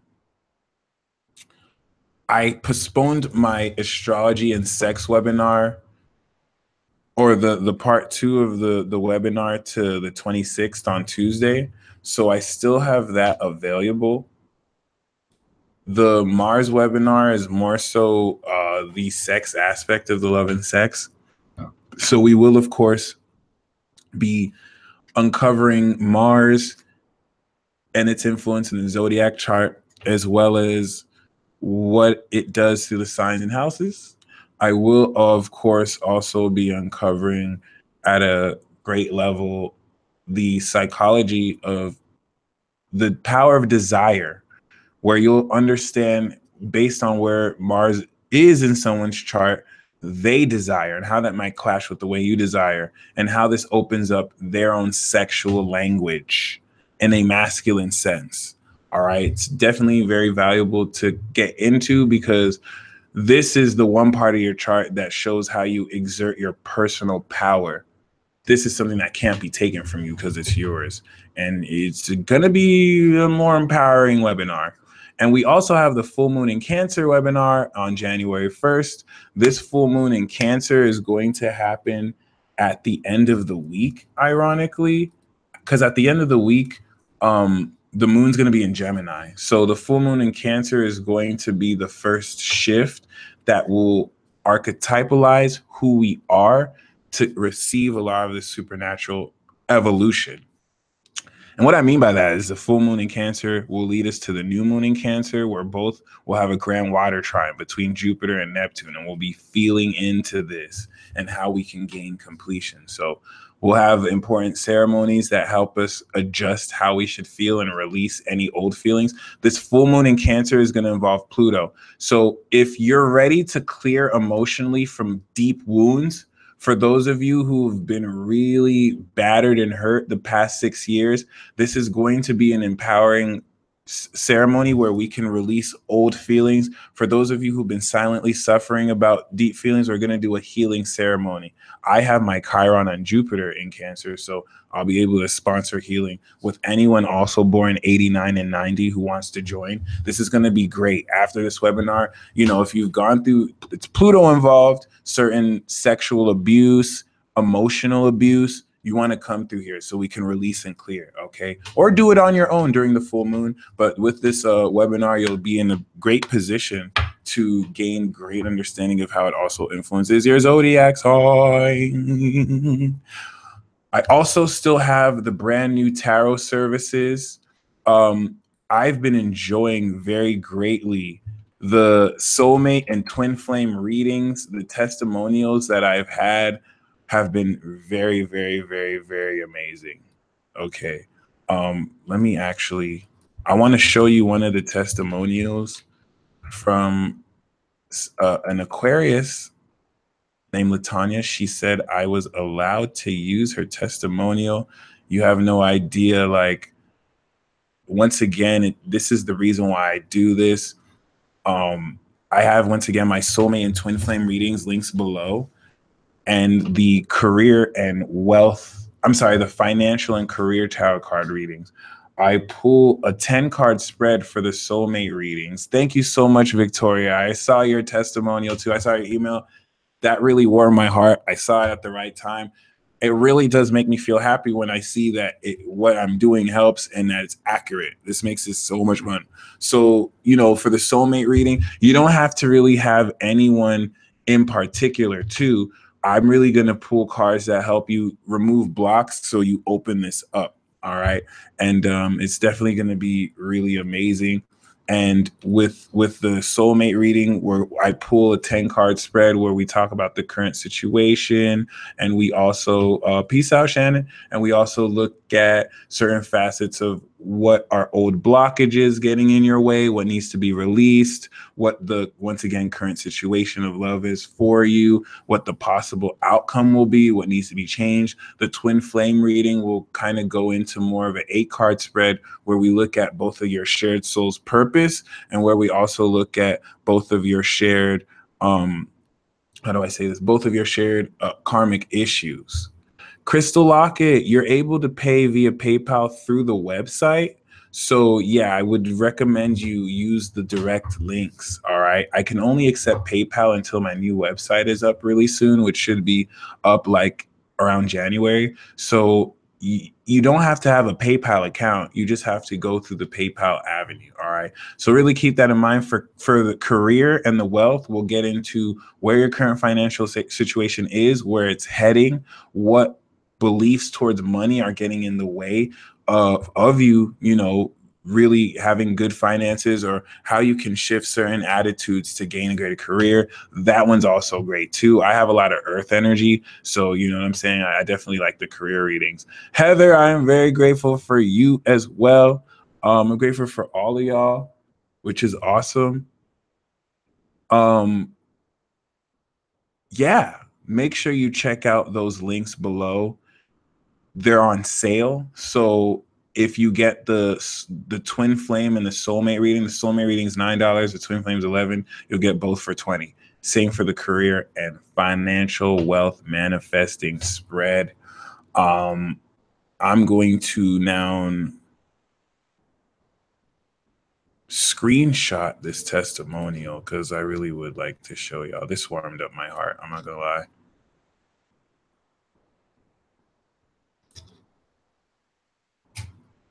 Okie dokie. So yeah. Thanks again for your readings. They were absolutely beautiful, and everything you said matched up with how I feel and what I sense intuitively. I could definitely feel him, and I know for sure he can feel me, and I've tested it several times by telling him, using your breathing technique, that I would be somewhere, and lo and behold, he is there, has driven past. Kind of crazy. Geez, the whole air signs being tortured is true. because I told her that air signs are being tortured. I'm being patient and letting him go through his own growing pains alone. And it's no secret from the beginning that he has always been in conflict and he has cut me off and we fought mentally. And the conclusion is that he will come back around when he's ready. And I'll be there to say, I told you so. There's going to be a lot of y'all, trust me, in your twin flame journey.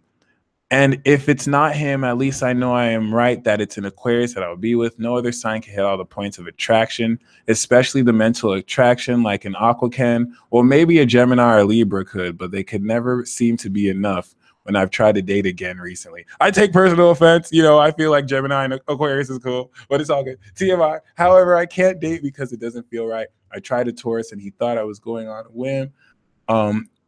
On white and rice, when I said no, now my personality sleep around. So I'm just sticking to my resolving my own issues, working and helping this Aquarius from a distance, because I know when he is thinking about me, and usually he is either conflicted or it's great. Again, thanks. Can't wait until my next reading. And Lord help him with that 9 of Swords card. I swear you need a testimonial board so we can all tell others looking into your services how worth it is. I'd even give email as verification as a direct contact to get a personal preference from you. So I really used her as an example, by the way, because she personally is an Aquarius. And as an ascended master, a lot of what she's going through with this twin flame journey mirrors a whole lot of you. That's the cool thing about having Aquarius, by the way. Like they reflect a lot through their own life, the energy from humanity. So, you know, there's a lot more of you who I've read similar situations with, which when I do these love readings, takes into account these trends. Thank you so much again, Latanya. This was a really great testimonial to read, and I'm very, very, very, very, very honored.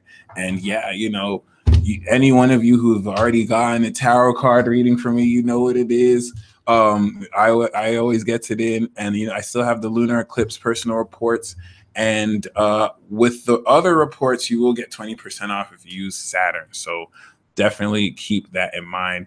And yeah, before I go into the Peace Mobile now, we are going to have Mars conjunct Jupiter trine Neptune, and this is going to really give you a sexual evolution.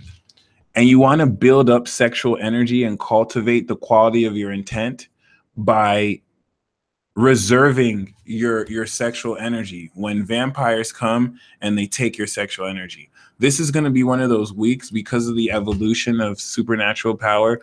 Energetic vampires are going to be more powerful. A lot of you are going to get visitations from succubi and incubi like never before. And this is now Saturn's giving you the power to fight back. Some of you had to surrender. Some of you had to literally like be lethargic because the universe wanted to wait till Saturn was in Capricorn for you to move forward, because you needed experience before you move forward with stuff you wanted to do. So here's an exercise I want to allow you to gain. Because Mars is going to be on Jupiter, your sexual depth is going to evolve to a whole new level. You're going to reach levels of horniness like never before, and sexual arousal. And this is not so that you give your power away and release. You want to build up that sexual energy. First of all, a lot of you have been a lot more aroused than usual. If you found that you've been really horny, especially if you're Jupiter, if you're Pluto and Scorpio and Pluto Sagittarius, this applies to you the most. All right, because Pluto Virgo, Pluto Libra will get this a bit too. But Pluto Scorpio, Pluto Sagittarius, if you were born like 81 to 95 and then 95 to 2008, you've probably been more horny than you've known what to do with. That's because your spiritual energy is coming up. One of the signs, like I said, that your energy is awakening is that you're so horny and you're so sexually aroused. You're having to control the urge to masturbate. You're having to control the urge to release this in sexual addictions. This is a sign that you're evolving. This is an ascension symptom because the root of your power is sexual. When you feel this intense urge, which a soulmate might tempt and trigger, you need to recycle the energy. because your kundalini is going to get ready to raise, especially for a lot of you when Mars hits and triggers your Pluto. This is going to trigger some kundalini activation with Jupiter's influence here. Okay, very important to keep in mind, because a great exercise when you feel that sexual energy is to just do your best to calm down and cycle that up through your spine and down. Or you can cycle it up and down through your spine, but cycle it up through your spine, come to the crown, and then down. And do not beat yourself up if you have to release. Do not beat yourself up if you found yourself, a slave to your own lust, because that's just a testament to how powerful your sexual energy is. But now that Saturn is in Capricorn, you'll have more of strength and power to control this so that it doesn't take you over, because the energy is going to get even more powerful, and you owe it to yourself to keep that energy to yourself, because it's going to release, and these vampires and temptations are going to come very, very, very, very, very profoundly. And you don't want to give it away at this point, even though it'll feel really, really, really easy to. Some succubi and incubi show up in your dreams so that you give it up, and you don't want to give it up. All right. So this is that sexual evolution that over the next 6 months will stabilize itself when Mars transits Taurus. And then the first quarter square we're going to have when the moon's in Aries is a test in self-belief, where you're going to have to stand up for certain things you believe, and you reaffirm who you are. Okay. And then Venus will conjunct Saturn in Capricorn, and you're going to have powerful decisions in relationships manifested. There's a new cycle of partnership karma that's going to come through the end of the week. And because Juno is in Aquarius on the South Node, leaving Capricorn, a lot of these fated twin flame and soulmate partnerships are going to come together as if by fate this week. That will lead into the eclipse, which will now establish whether you're going to move forward with them. But this week with Mercury and Sag is going to bring them to where you have to make a decision. So are we really going to do this or not? Some of you may decide, no, I'm not ready, and you have to wait until another 6 months to renew. Some of you may finally decide, oh, okay, let's do this. And you actually, like with the Mercury and Sag, crazy realizations. Because remember, mind-blowing realizations every day, and you're going to understand this supernatural experience like never before. And there's a new cycle of relationship karma coming in. All right. So once again, when I bring in Venus, this is Venus in Capricorn. This isn't about love. This isn't about romance. Some of you have to pair with some relationships because it's a team that makes certain stuff come true. Some of you have soulmates that you incarnated with, not to fall in love happily ever after with. That's a consequence of whatever mission the core root of any soulmate relationship is to bring out the best part of you and to fulfill a specific mission. What is the specific mission that you and a soulmate or twin flame or significant partnership that doesn't even have to be romantic? Because some of you, your twin flames is a brother of the same gender. Some of you, your soulmate is a teacher. You know what I'm saying? This is the week where you're going to establish what that mission is. So this is a huge week. Mercury's direct. It's going to be grand fire trining. It's going to be squaring Neptune going direct once again. Mars is going to be conjuncting Jupiter and trining Neptune. And then Venus is going to enter Capricorn and conjunct Saturn. So a lot shifts into gear this week. And we will see this evidently here right now in Zippy's mobile. Oh, let's go. So this is where I first want to keep your mind in. Mars, Jupiter, you're going to feel a whole lot of your sexual energy evolve, and it's starting today because the moon in Pisces, oh my God, act like the synchronicities that we had today weren't off the chain. I had some of the craziest signs and synchronicities that keyed me into the truth of certain things that have yet to happen. Please understand that Aquarius, Sagittarius, and Pisces, and even to a degree Capricorn, which is the calculated version of claircognizance, all include stuff that has yet to happen. All right. That's why there's strategy employed in here through the knowledge. Aquarius is the vibration of the future. So when you have intuition from Pisces, it's showing you that which has yet to happen while you're still opposite Virgo in this reality. That's why you need to trust your intuition moving forward, because a lot of you have been having intuitions about twin flames and soulmates that have not happened yet, and you've been trying to force it to happen now, but you're picking up on a future influence and feeling. So keep that in mind. I'm speaking of twin flames, sacred unions, and soulmates because Juno is on the south node in Aquarius, and this is what's bringing in with this eclipse that's going to be in Aquarius with Juno and maybe even Venus. This is what's going to bring in these sacred partnerships, guys. Like it's amongst us. That's why there's a lot more signs here. Some of you are already with these partners, all right, and you're both going to awaken your higher selves through the union. So that's really the first level of where this energy is going to awaken. Well, the tightening conjunction of this is going to facilitate this. And as we start the transit off with the moon in Pisces tomorrow, once Venus enters Capricorn, you're going to feel this conjunction. And this trine here with the double sextile is going to have you feel into your aura. So do what you can to preserve your sexual energy and chi so that you can recycle it back around you and start to build up your own power.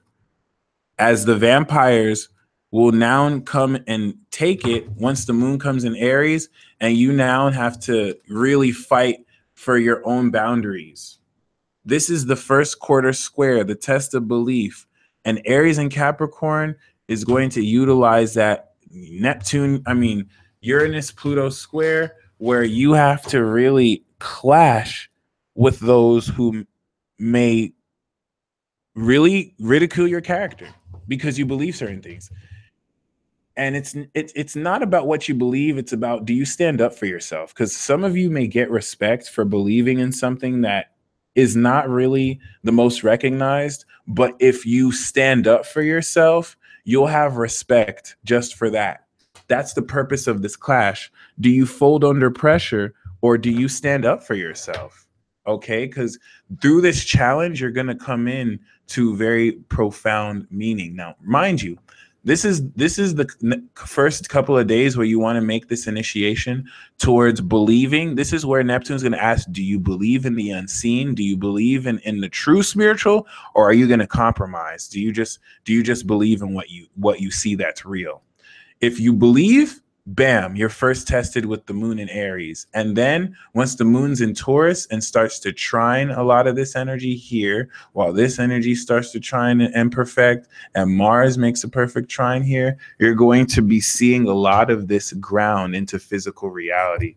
Which, as we end by that, what I mean is you're going to see a lot of these unseen energies and sexual energies ground physically in your body through your senses, so you can have a sensational experience of what you're having before the truth comes to light and you physically see with the square here a lot of what is unseen. From the new moon in Sagittarius, where we went through the gateway, we're now coming out of this gateway into not the real realm, but now fully into the spiritual, where we're moving in. Whenever we have a moon from Sagittarius to Gemini transit, it's like a portal through the gateways. And now we're fully in over the next 6 months before we step through this again. Full moon in Sag to the new moon in Gem, or new moon in Gem, full moon in Sag.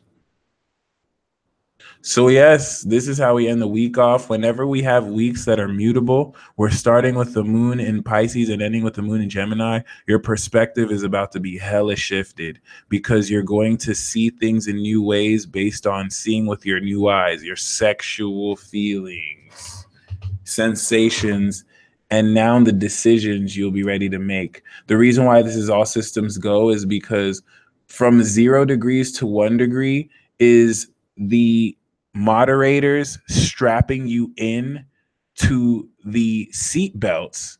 So once we're 1 degree, we're not only ready to move forward, but we're at a much more profound level, ready to kind of start the ride. Okay, so that 0 to 1 degree shift is happening this week. And that's where we're in the dead zone. And at the end of the week, it shifts 1 degree and it's all systems go. So in that 0 degree place, this is when the relationships are going to kind of like, the relationships are going to determine what decisions to move in. We have the first quarter square, we have the initiation, and then 1 degree, we move forward. Okay, it's kind of that last systems go. All right, this is a big deal, and next week is even more of a big deal, which is really crazy because we started off with the full moon in Cancer. So thank you guys for tuning in. I have homework. So I have homework for you. So if you want to do the homework, then stay tuned after I pull the tarot cards for each of the zodiac signs. And then I'll say the homework. And then after that, I'll pull the cards for the super chat. Thank you, by the way, Morgan. I see you donated on the Cash App, so I got you first. Oh my God. Huh. All right. So this is going to be the energy that manifests for you this week. Aries moon, Aries rising. Which one do we do? Should I do the top card? I'm going to do top and bottom. How about that? We have the Three of Swords. We have the Tower card. And then if I split in the middle, we have the Queen of Cups. So the Three of Swords and the Tower card are speaking to this week, bringing with this all systems go, an unexpected upheaval. For some of you, this could be betrayal by this Queen of Cups, or in a certain sense, you may find that what has been blocking your heart quickly like leaves, and then your heart is just filled with so much love. Okay, it's definitely going to be very chaotic, because really having to cope with a lot of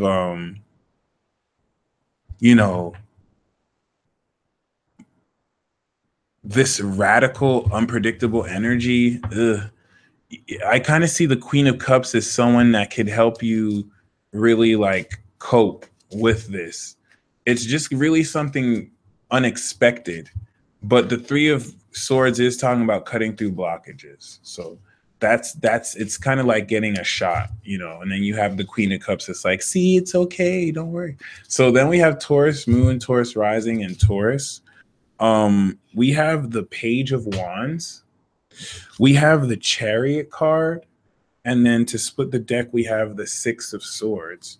So this is saying that there's great momentum. The Page of Wands for you, Taurus, is starting the week off receiving very exciting news. The Chariot as well. You're controlling natural forces, and you're going to take a lot of this energy and learn how to harness it. So the Six of Swords is saying you're sailing towards a positive future. There's a lot of positive development psychologically and mentally, to where you're not going to find yourself much in depression. You're going to find yourself tackling a lot of old limits, because the Chariot card is victory. So congratulations. Gemini moon, Gemini rising. We have the Page of Wands. We have the Chariot for you as well. And we have the Three of Swords. So this is also interesting for you, because it's basically the same as Taurus, except whereas Taurus is going to be really sailing towards more positive energy, Gemini, you're going to really be dealing, similar to Aries, with blockages that need to be removed. So the Chariot and the Three of Swords is you finally gaining victory over something that hurt your heart, over a blockage of the heart. And the Page of Wands is you now harnessing this excitement because you finally transcended an old issue. Cancer, Cancer moon, Cancer rising. We have the King of Swords, the King of Cups, and the Star. So for some of you Cancers, the King of Swords, King of Cups represents the dynamic between someone who's both intellectual but compassionate. It's an Aquarius Scorpio card, but the Star is speaking of, this could be a twin flame encounter for some of you. This is a really presence of an individual who's very powerful, especially with the Star. Great renewal, great hope. Okay. I really do get the sense of a recognition with this individual, soul recognition. In fact, whenever you get the King of Cups and the Star, it's a clear indicator, Cancer, that you're going to have an encounter with your soulmate this week. And that makes perfect sense because Venus is in your 7th house. So get ready. Jupiter's in your 5th. Like, it's soulmate season. All right. Leo, Leo moon, Leo rising. Oh, I got the same cards. I got the King of Swords and the King of Cups and the Chariot, but I want to pull a different card for you, even though I pulled the same for Gemini. Oh my God, now we got the same for Gemini and the same for Taurus. Hold on. Okay, we have the Nine of Wands and we have the Knight of Cups. So right off the bat, you can see this dynamic between someone being closed off to romance. Leo, I think someone might want to get in your pants. I mean, might want to be romantic to you. And you're just going to be like, ew, get away from me. Oh my God, I don't want to open my heart. Or you might be the romantic one. And you might be dealing with someone that's like, ew, oh my God, get away from me. Oh my God. Oh my God. I just want to be negative. I just want to be closed off in my own world. I want to open myself to love. Oh my God. And then the middle card that we have is the yes. All right, this is good. So it's like the Knight of Cups is giving this person truth. And I feel you might be this Knight, Leo. You know what I'm saying? You might just come all like, hey, baby cakes. And they're gonna be like, oh my God, like, I don't want any love. I just want to be miserable for the rest of my life. Just leave me alone. And then you give them the truth. And this truth that's given this week is gonna open them up from this self-imposed cage that they had because they might have been hurt before. Okay, so keep this in mind. Virgo, Virgo moon, Virgo rising. We have the Two of Cups and the Temperance. Oh, with the Four of Swords. This is almost like soulmate bliss. This is talking about, especially for those of you in existing relationships, things really balancing out, things really equalizing, things being in a very powerful position to balance you.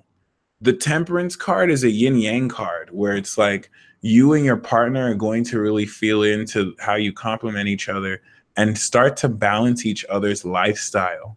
Especially if you're single, this will bring in a great influence as such. Okay, so that's really awesome, especially with the Four of Swords. Relationships for you are going to bring a lot of clarity and not stress. Libra, Libra moon, Libra rising. We have the Devil card and we have the Knight of Cups. And then we also have the Four of Pentacles. So the Knight of Cups in this case is all hella seductive. Like, hey, baby, let's have sex in the back porch right now. Yeah, forget your responsibilities. What? Nah, let's spend all this money on drugs and rock and roll, and let's have great sex. And Libra, you're the same shit, different week. You're just going to have to deal with temptation and people trying to distract you because Libra, all you want to do is God's work. All Libras want to do is God's work. And then there's always just these sexy, seductive people tempting Libra. And it's like they can never just, you think Libras want to cheat? Libras want to be faithful. But then they have these sexy people rubbing their genitals. And it's like before you know it, they can't help it but cheat. All they want to do is the Lord's work. You think Libra wanted to cheat on you? You think Libra wanted to fall for temptation? Libra was praying to God, and then all of a sudden the devil striked because they didn't want Libra to be that person of integrity. And Libra, you're going to have to face that temptation. You know what I'm saying? And you got this, Libra. If anything, it is what it is. You might even be the one tempting, but Libra, we know you're the righteous ones. We know you're not the ones that are trying to get people to cheat. So you know what I'm saying, Libra, hang on in there. You're definitely gonna feel this temptation strong this week.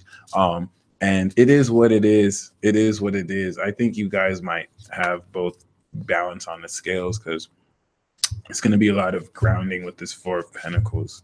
Okay. Scorpio moon, Scorpio rising. See how I was so vague with Libra? Like I didn't really give any real advice. We have the Tower for you. We have the Three of Swords, similar to Aries, and we have the Page of Wands. So what's going to happen is, similar to Aries, you're going to just clear a whole lot of blockages. Lightning is going to strike, and blockages will clear. And it's like something that was hurting your heart is just going to not hurt you anymore. You're just going to be excited because like, yes, I'm over it. And I don't even get a sense that it's something you had to get over, but it's just going to really inspire you. So it's going to look like some chaotic shit, but it's going to actually like make you very excited. And this could be like a rude awakening that you actually like because you're intense and you're with the ish and you know what it is. Sagittarius moon, Sagittarius rising. We have the King of Swords, similar to Cancer, the King of Cups, and the Four of Wands. So this seems to be I'm going to focus more on the Four of Wands for you, Sag. There's a great celebration. The Four of Wands is a party card. And I mean, let's just be real. You're just going to be partying all week because Saturn's out your sign. And it's going to be like, yay, Saturn's not in my sign anymore. I don't have to go through incredible amounts of stress.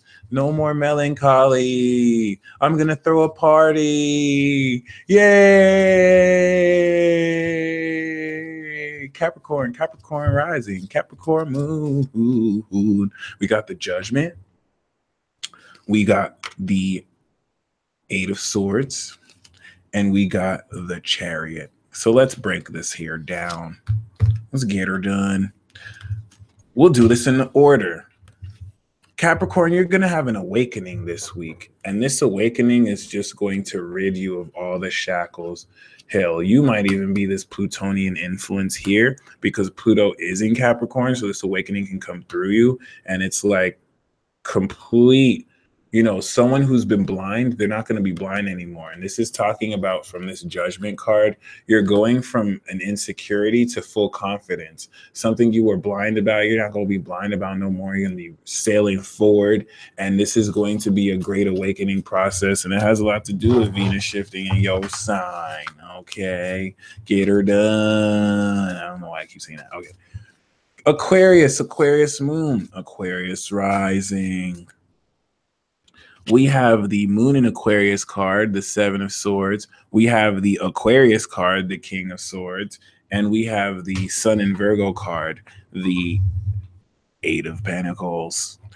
You're going to find that this week there's a lot of sneaky action and maneuvering.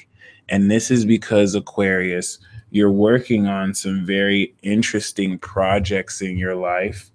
And you want to be in a position that honors quite profoundly I knew I was going to get the star. You're on some other shit, Aquarius. I'm basically trying to say that you cannot really trust certain people with the projects you're working on because they're going to steal your ideas. So you might have to be, you know what I'm saying, a little bit secretive and sneaky. I think certain people are aware that you're on the brink of something. And Aquarius, the Seven of Swords, is also saying, watch out for the gossip trainers because there's going to be people who are just going to try and extract information from you. And they're going to care like they really care about you, but they really don't. Pisces moon. Pisces rising.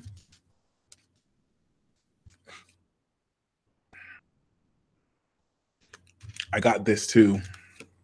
But I'm going to reshuffle. Oh, crap.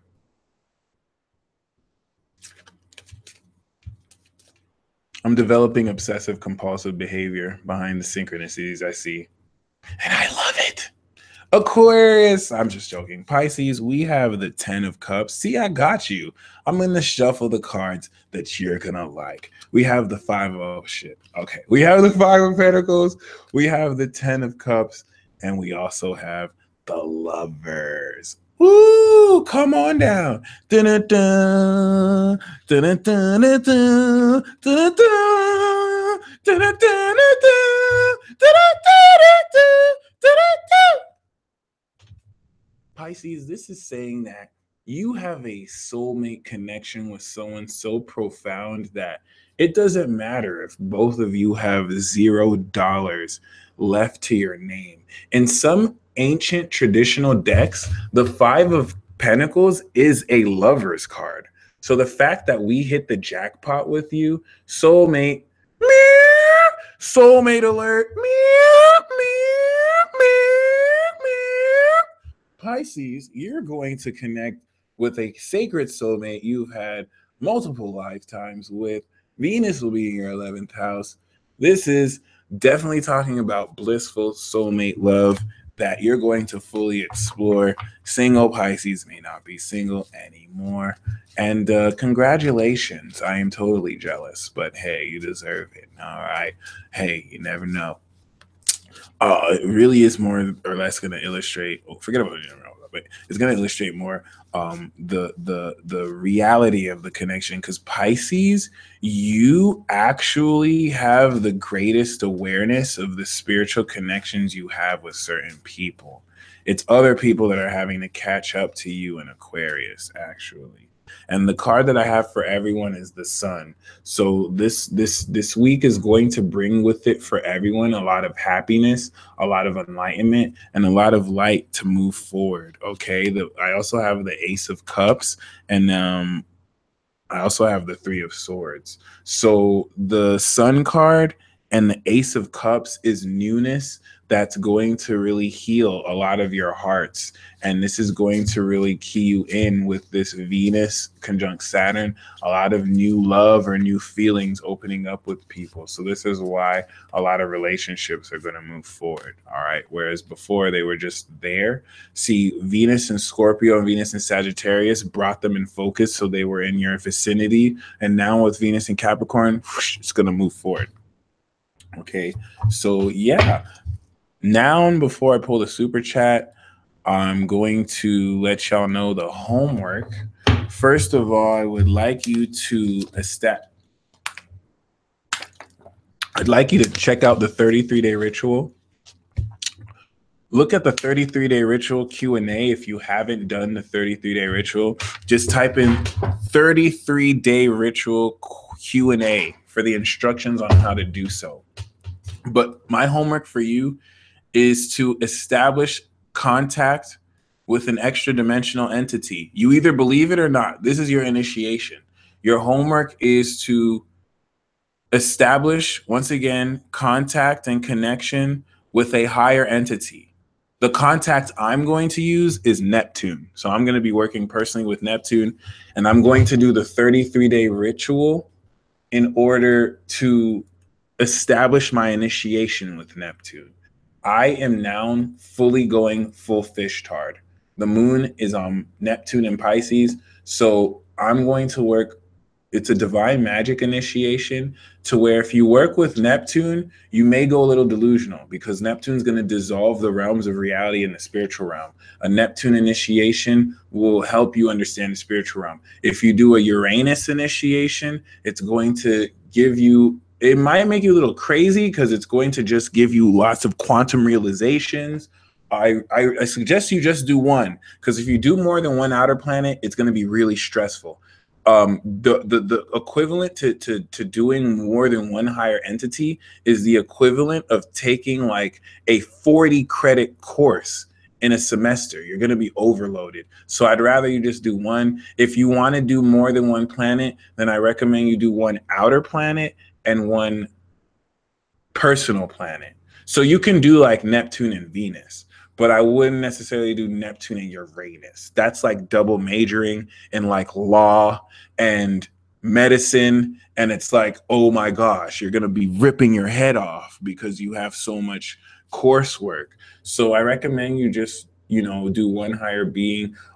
If you don't want to do this, you don't have to. For those of you who are serious, like at the end of the 33 days, I'm going to be seeing spirits like never before. I'm going to actually have, I might even lucid dream for the first time. You know what I'm saying? Like, you want to go with the flow for this ritual. For Saturn, if you want to use Saturn will help put your life in order. I recommend Saturn for a lot of you because Saturn is going to, with this transit, allow you to structure and take control of your life. If you do it with Pluto, I'd be very mindful of Pluto. If you can handle plutonic vibrations, Pluto might be your best bet, but it's going to be the most intense.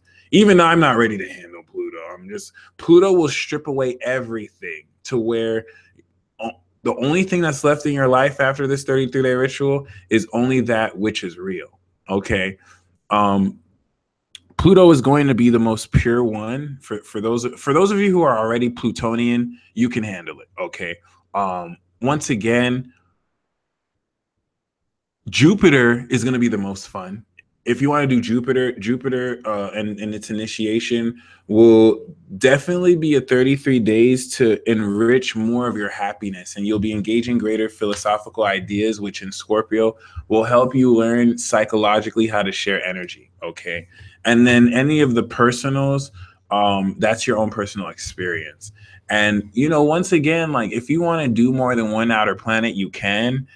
Just, it'll be a lot to handle. Okay. So you can type in YouTube 33-day ritual Q&A. You want to look on it on my channel because it's going to be there. So your homework, you can do this ritual in any way. By the way, you don't have to do the 33-day ritual. I recommend you do it because it's like one-stop shop. The part where you summon the entities, just summon that one. Because if you focus on one throughout the next 38 days, yeah, Pisces priestess, you could totally do Mother Gaia too. Mother Gaia is going to really just ground your energies and really have you in touch with nature. So that by the end of the 33 days, you can just walk outside and the trees and the vibration from the natural elements will just be feeding and downloading you energy. It's actually really dope. And Earth is one of those that you can combine with the outer planets because you're on this planet. Okay.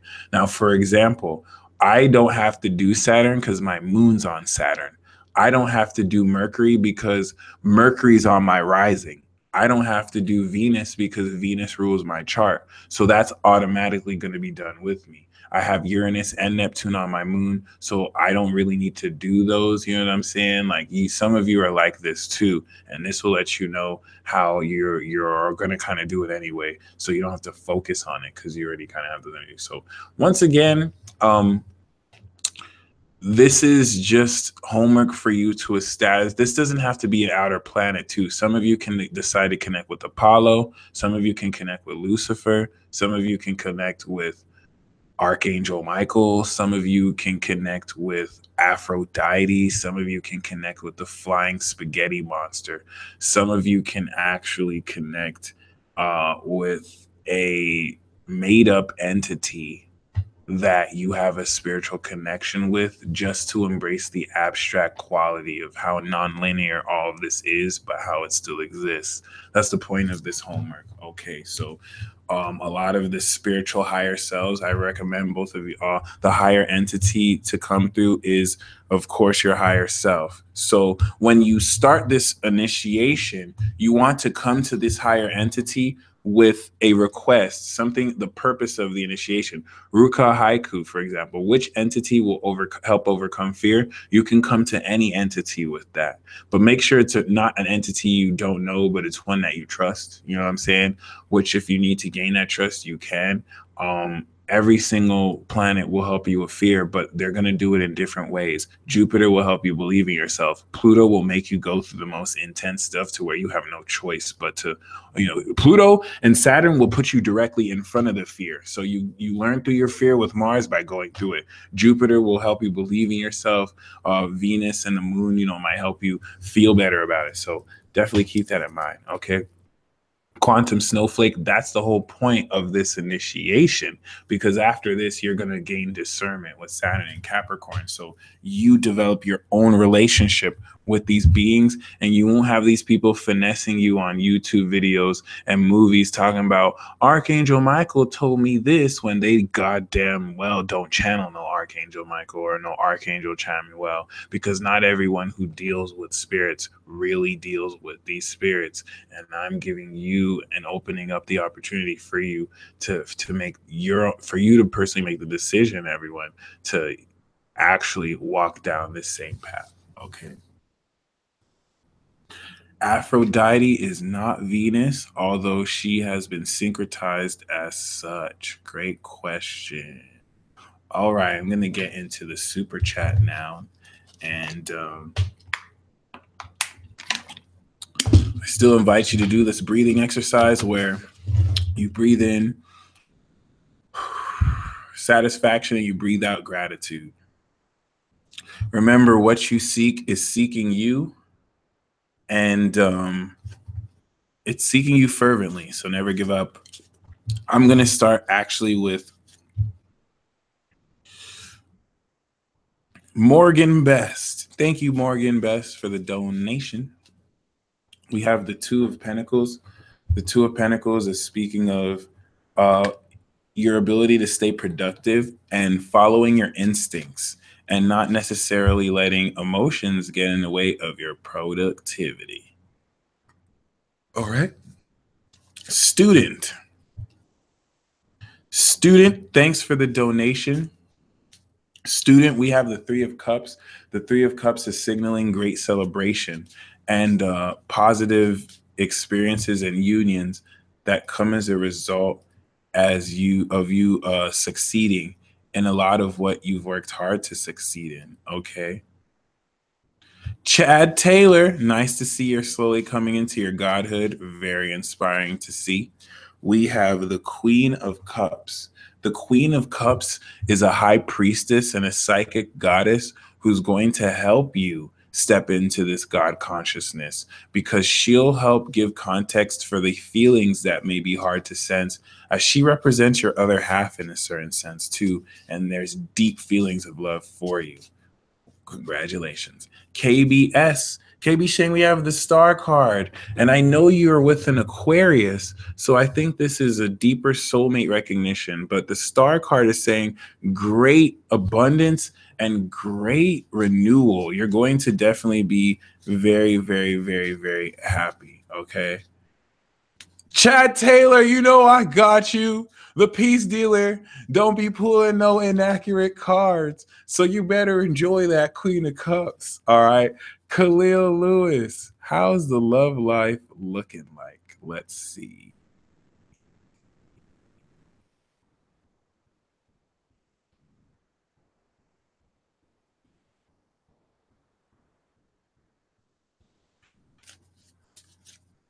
Yes, Moonbay, Yamaya. The Queen of Cups is Yamaya. I really like that.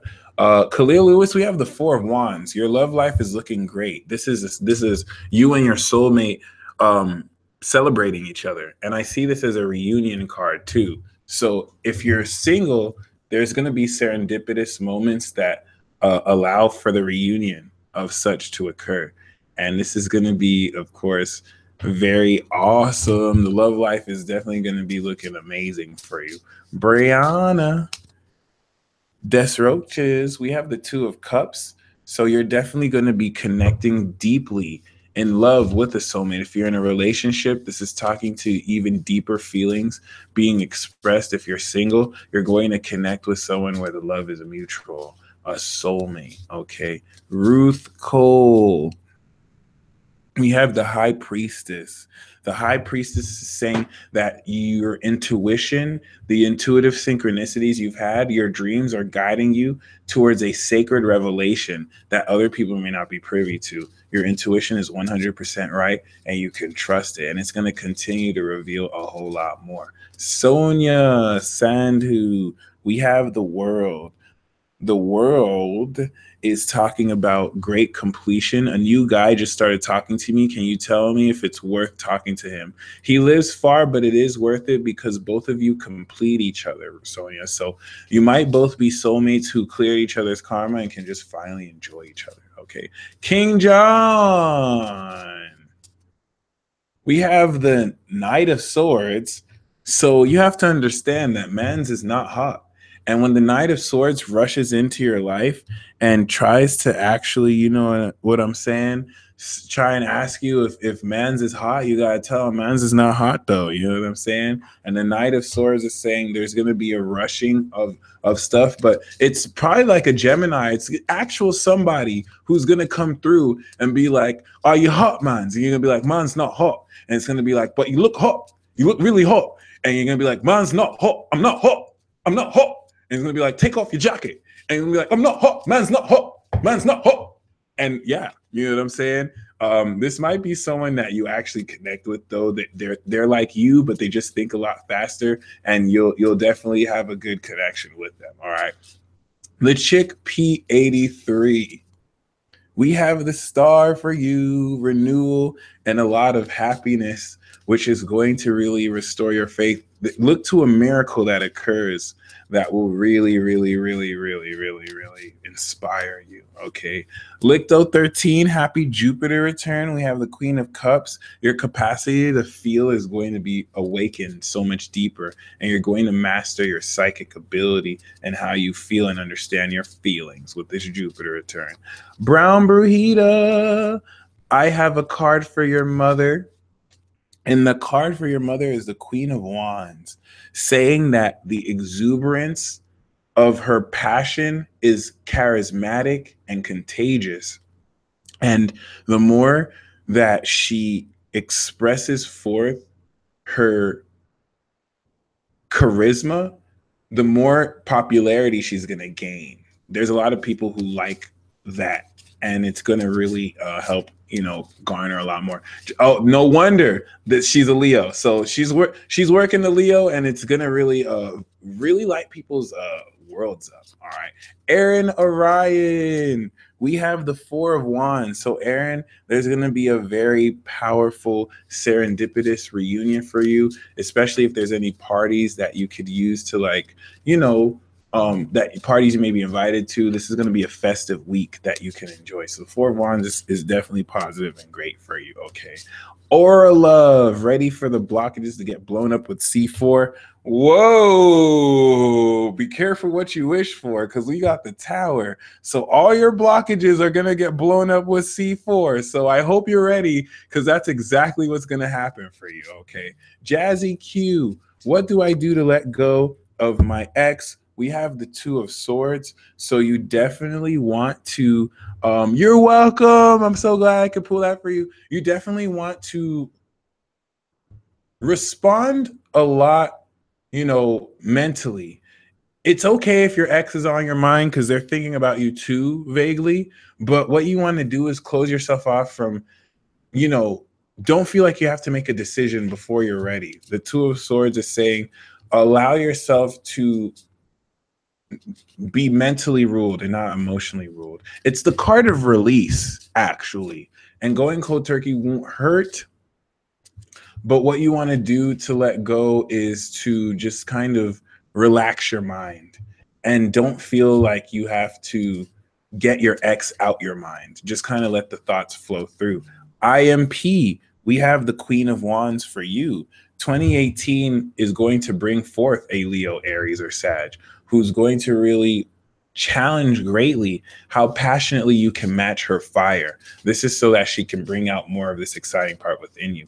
Walking Miracle is traveling to Vegas in January for Biz Summit Wise. The World card is a resounding yes. It's not only going to be wise, you're going to gain great success because of the contacts you make and what you learn. Lily 626, we have the Nine of Pentacles.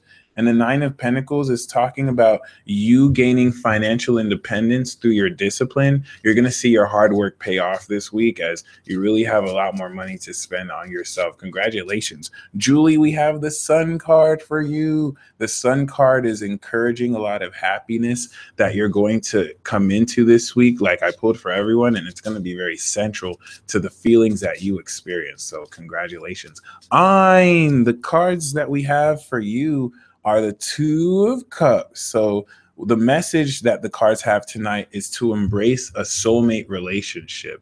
And damn, King John. Okay, yeah. The Two of Cups is definitely talking about embracing a soulmate relationship and stabilizing a very important level and element of, you know, the depth. Mutual love is here to really, you know, bless you in the heart of someone you truly love. So it's time for you to experience this relationship bliss, especially if you're already in a relationship. Okay. So Shannon, we have the Queen of Cups. The Queen of Cups is definitely speaking to you being in your feelings, but not in a bad way. You're going to understand your feelings, and the Queen of Cups is urging you to be this compassionate influence for other people who kind of need your assistance. You're going to be in a position to really be that source of, you're going to be like people's mama this week, where it's like, it's okay. People are going to want to cry in your arms, and you really definitely help them. Okay. Moon Bay. We have the Eight of Cups. So this general guidance is saying that for now, you're definitely going to have to walk away from certain influences. Thankfully, what you're going to walk away towards is the sun. So yeah, I get the sense what you're walking away from is temporary, because you have to go on your own spirit quest too before they can be ready for you. Dominique Meyer, we have the Nine of Pentacles for you. So you're about to be, you finna be rich. You're about to be a lot richer than you are because of your own hard work. So splurge on yourself, girl. All right, Blue Moon Rising. We have the King of Swords. The King of Swords is definitely speaking of you harnessing a much more objective approach. This could actually be an Aquarius who drops knowledge on you too, but really be logical. Don't make decisions more with your mind and not your feelings, because the impartial sense you give to situations will be helpful. Kim Love, will my Virgo make it official between us? The Knight of Swords is saying that a Gemini is going to steal you away from him. I'm just joking. The Knight is saying no. He's not going to make it official yet. There might be a rushing sense. He might feel a little bit rushed too, but he's having to personally deal with certain issues about focusing his mind, where he's focused on certain projects he wants to get out the way before he can focus more on the relationship. So it's not bad. I think he still enjoys the relationship with you, but he's definitely more in a position to tackle that. But normally night means no, but a temporary no. Okay. Crystal Smith.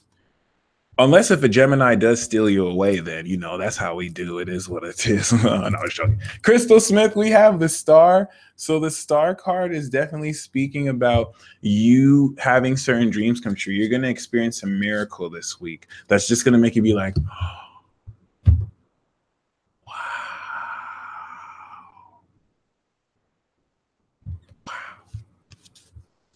Nancy Solorio, Twin Flame. I gave him my biz card for a massage. No response back.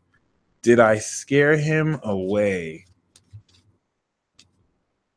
We got the Sun card. So thankfully you didn't scare him away.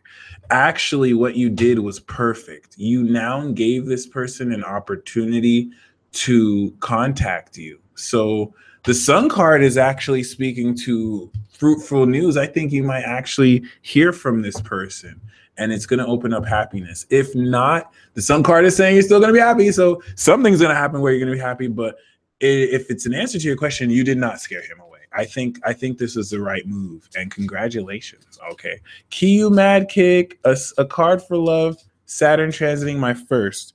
We have the Queen of Wands. So Okay, you're a Leo sun. Okay, so the Queen of Wands is you attracting a fire sign or someone who's going to turn up and they're going to vibe with a lot of your fire cues. So, yeah, this love for you is a very vibrant, somewhat savage queen who has no problem like beating the crap out of someone, but still having class and elegance. She's really cool and she going to turn up with you. Jessica Queen, we have the King of Pentacles. This is going to be a potential sugar daddy who wants to just be your pimp king and just like buy you the world.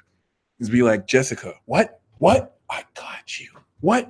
Jessica, I'll take care of your rent. What? I'll take care of your tuition. What's good? And I like that. This is the second time in a row that I'm pulling a king card to play off your queen last name, which is very interesting. Okay. Um, Malika B.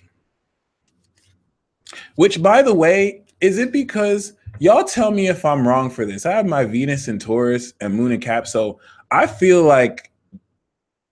Tell me if this is a gender role or if this is wrong. I feel like the man is supposed to pay like for not everything, but if I was living with a lady, like I have to pay like all the rent. I feel like that's just customary. I feel like if the lady makes the decision to pay, then I can honor that decision. But is it kind of like chauvinistic and sexist to feel like as a man, I willingly want to pay for like bills and shit? Because I don't know. Apparently that might actually, I just want to be sure. Is that do you agree with that? Do you not? I feel like as a man, I should like pay for the bills, pay for rent, pay if I'm dating someone, if I'm really serious with someone, I'll like assume their bills. And they, of course, if they're serious, they can use their money to also take up some stuff too, because the relationship is all about balance. But I don't know if that's too traditional. I don't know if that's necessarily wrong. That might be sexist. Someone might be like, oh, you're a man. You think you're supposed to do that? So I don't know. I was just kind of wanting to know. Peter Rowe, will I grow my efforts and goals in 2018? The King of Swords is saying yes. If you stay very focused to your objective goals and you stay very objective and you make very rational thoughts, you definitely will. You just need to keep your mind 100% focused. Dan K604, we have the King of Wands. So this is saying you're going to really open up very greatly, more passion. You want to really take more initiative in your goals and what it is that you want to do. All right. I see you. We have the Five of Pentacles, and I get the sense that with the Five of Pentacles, um, you're in a position where you're going to be dealing with certain people that may need your financial assistance. I even see this here. It's like you're going to be in a position to be compassionate towards these people. And you don't have to give them financial assistance. I think you might give them emotional support. And even though they seem like down the dumps, they're actually very amazing people. Okay. Malika B, we have the Eight of Cups. So you're definitely going to be walking away yourself. You're coming into a rite of passage with spirit. And this is going to require you walk away from things that no longer serve you so that you can awaken to your higher goddess empress power, which it is totally time to do. So you'll definitely come back to what you're walking away from. Brittany Morris, should I stay or should I go? We have the Four of Wands. So you don't have to go. You should stay. There's going to definitely be a much greater development of energy with these cards and with your life. So you may find that you restore feelings with this individual. It's worth it to stay. Okay. Lily 626. Wait a minute. That sounds familiar.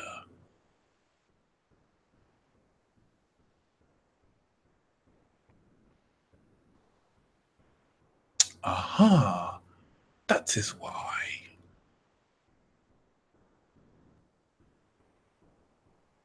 Damn.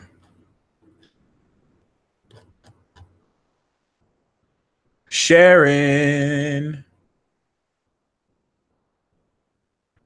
Which day Which is the best day that I should see divine compliment? Next Wednesday or Thursday? The King of Wands and the Page of Cups is talking about opening up a greater sense of feelings with this. It doesn't necessarily matter. Wednesday, that's a good question, but Wednesday or Thursday either day will be good. So I'm sensing more Thursday, but that was my intuition. Thursday might be a lot more, you know what I'm saying, pertinent, but the King of Wands and the Page of Cups is this King of Wands opening up their feelings to you, okay, which could be your divine compliment, which is great. Stephanie Gwynn, what do I need to know?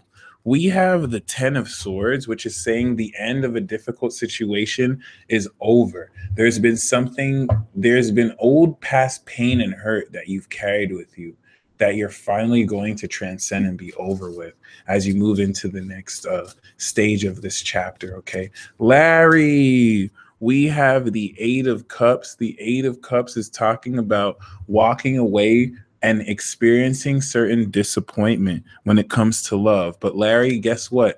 You might have had some disappointment in love and just disappointing journeys, but where you're walking away, you're walking towards your true love. You're walking towards someone who's been psychically guiding you towards them with seeking you out vibrationally, and they've been intentionally manifesting you, and now you're going to show up. Aaron Orion, we have the Ace of Swords, the card of truth.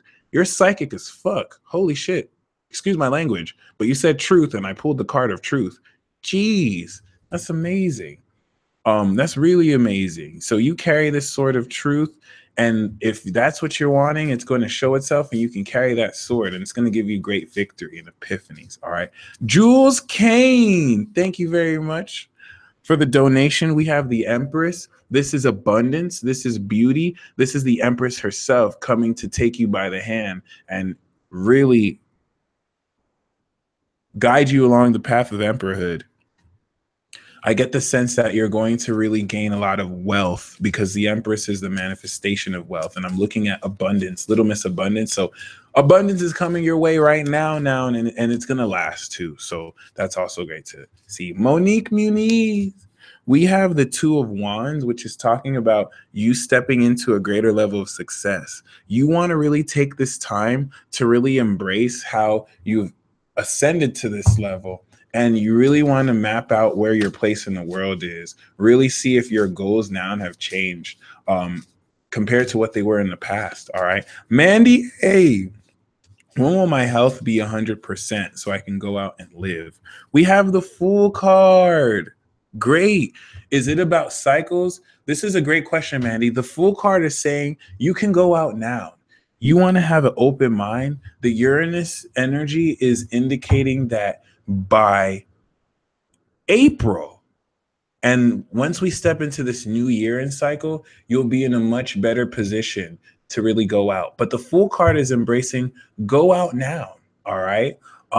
Definitely go out and be in a position to open up a lot of health through the active open mind that you embrace, to where you have healing energy too. So use some Reiki on yourself. Have you put your hands on your heart every day and healed yourself? This works. And the Fool card will bring this awareness. So watch my 33-day ritual video if you need assistance. And to answer your question, I have been kind of going out of order. I'm going in the order of donation, but whenever I see new donations, I'm just hitting to that first, just so I'm not going to be here all night. Carrie West, we have the High Priestess, and the High Priestess is saying that you really want to embrace your intuition. I'm really feeling guided intuitively to connect you with Moonbay. Moonbay is a high priestess herself, a magic one. I kind of advise you contact her, maybe have a conversation if that's okay with you, Moonbay. I feel like both of you will connect, and she can help you gain guidance for how to understand your intuition. But the high priestess is saying embrace the synchronicities and signs. You're not crazy. You're super psychic. All right. King Mitchell, where will I be end of January? We have the Tower card. So the end of January, anything that's not founded in truth of your life is going to just completely be struck out of oblivion. And anyone who's been playing themselves is going to be exposed. So I don't get the sense that you'll be in the crossfire, but anything in your life that has been fake is going to just completely be exposed. So where you'll be is kind of coming up through the rubble.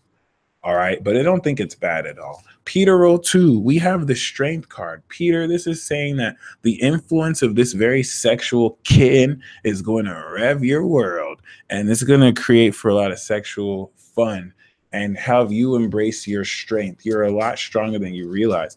Greetings, fam. When will I sustainably achieve pursuing heart healing and creating orgone batteries to serve humanity full time? We have the Nine of Pentacles. The Nine of Pentacles is Venus in Virgo, and the next time Venus in Virgo will have a transit is sometime next year before it goes retrograde, I feel, like near September. So the Nine of Pentacles is saying you are going to do this full time. This is all the money that you make doing this full time. So you just have to keep doing it. If anything, it's going to take less than a year for this to come through. Just don't give up. Avery Crane, we have the Chariot card. So right now you're dealing with temptations of controlling natural forces, controlling your urges of sexual release, and really controlling immediate gratification. You're going to gain victory over this, and definitely fight the good fight to control these urges and natural forces, and the momentum you'll carry forth will have you harness your power. So congratulations. Asia is real. We have the Lovers card.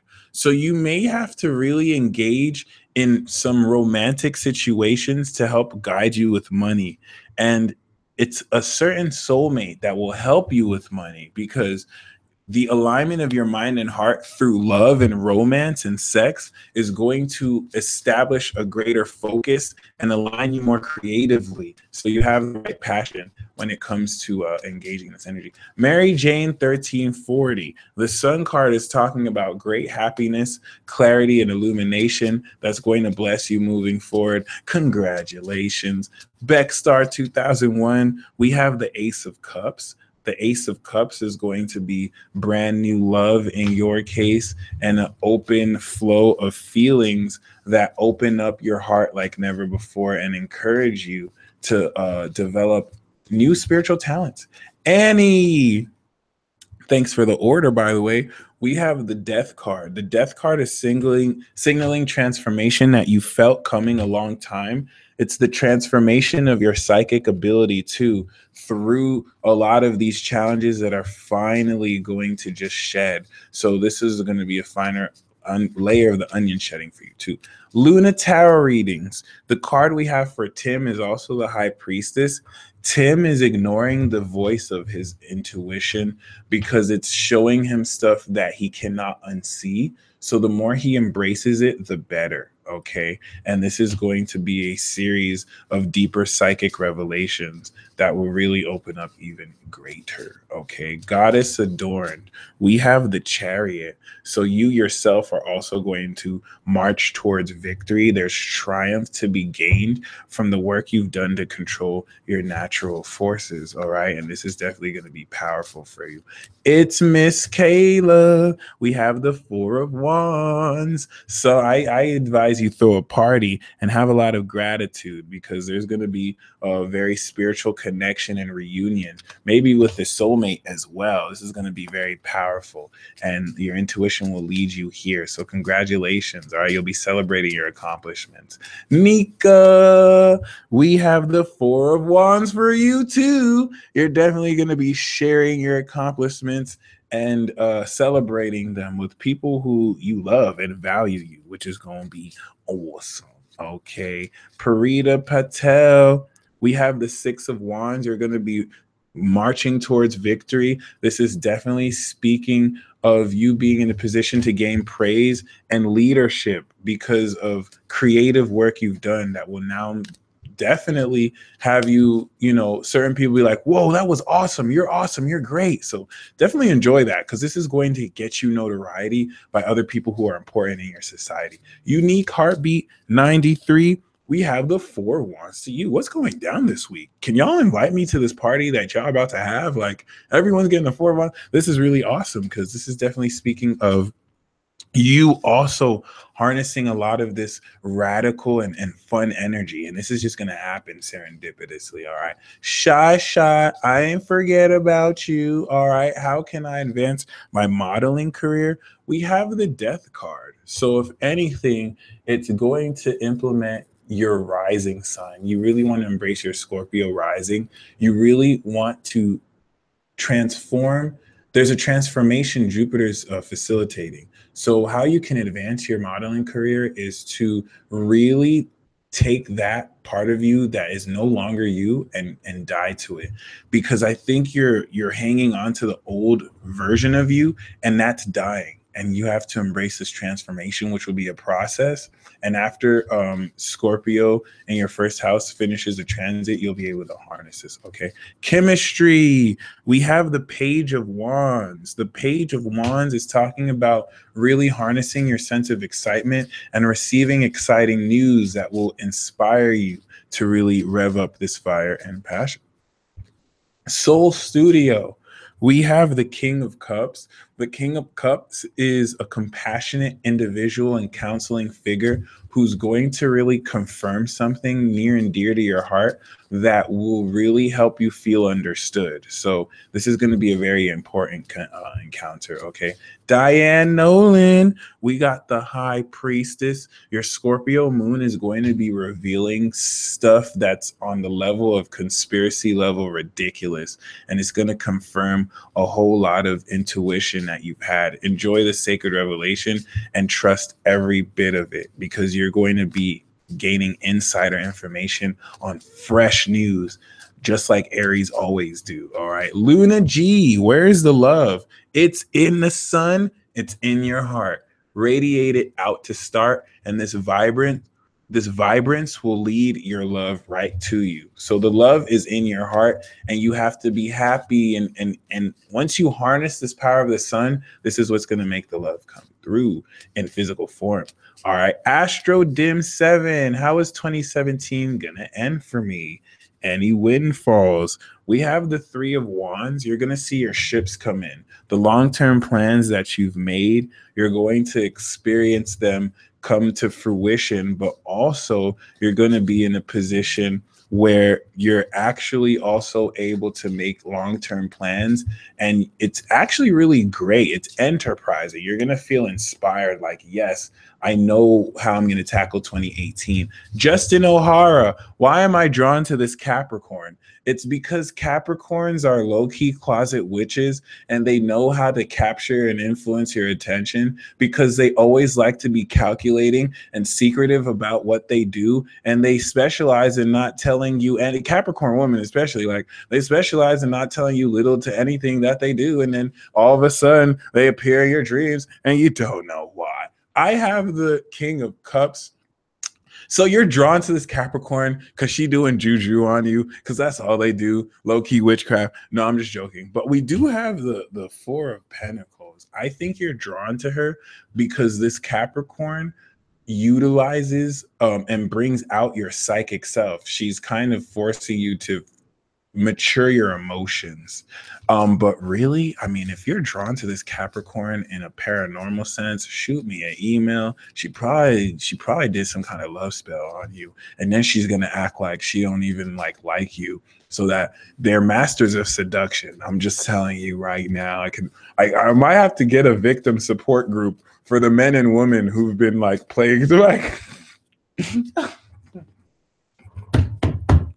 All right, yeah, I'm gonna have to start a victim support group, because even women, like, they're going through it with Cap. Man, like, y'all are ruthless. Y'all are the devil card for real, Cap. Y'all are the devil card for real with your whips and chains and your psychic seduction. Leave that to Scorpio, Cap. Leave that to Scorpio, okay? Miss Sasha Harrell, we have the King of Swords.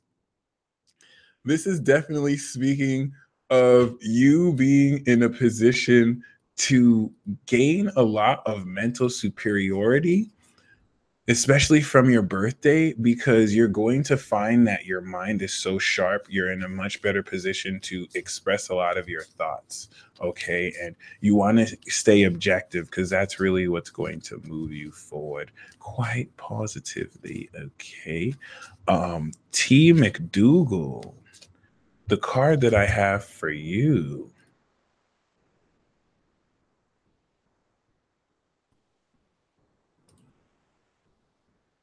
Tanya, we have the Fool card.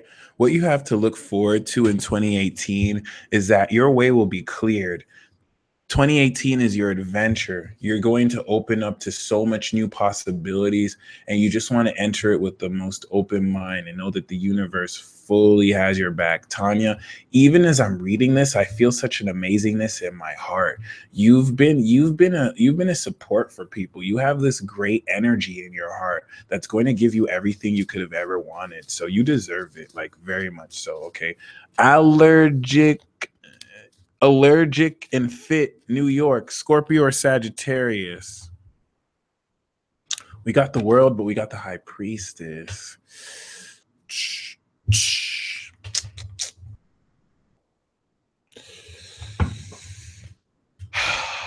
What does your intuition say? Clearly, your intuition is not sure. So I'm going to guess and say Scorpio, but with the High Priestess, the High Priestess is actually saying that you're going to be revealed the answer. So you're going to gain an intuition about whether the Scorpio, you're going to get an intuition that will show you the Scorpio and Sagittarius behind the veil, and you can make your better decision. Okay, but might be the Scorpio. Chrissy, is Aquarius the one? He's confusing me. We have the Two of Pentacles. So the Aquarius might be playing you. The Aquarius might actually be seeing other people just than you. So it's not saying he's the one. It's saying, if anything, you might want to, play with your options as well. Shay Fez, why can't I find any motivation to move my life forward? We have the Page of Cups. You need to really go back into your feelings. The Page of Cups is saying you're ready for love. And if you're suppressing your emotional feelings because you feel like they don't make sense or because you feel like it's immature, you have to allow yourself to be that kid again who talks to the fish and is like, yay, I'm in love, even if it doesn't make sense. Once you open and cultivate that, you're going to build your motivation. Very great question, too, because it's temporary and you'll be in a position to change this. David Rosher, what insights and what best to focus on? You have charisma and strength. What you're going to bring to the business and insights that you move forward with is your own inner fire that will really change the game on a whole lot, because you'll be really focused more profoundly on others will be more focused on the warmth they get from you and the love that they get from you, making any situation something that they can connect with you profoundly on. Okay, very great question. The Strength card is saying you're stronger than you realize, and this could even be a twin flame who also steps into your life and adds a lot of fun in your life as well. That seems to be all the super chat cards. I don't think I missed anybody. I think we did Julie too. Jazz. Yep. So y'all stay blessed. I'm going to end this right here. And until next video, peace.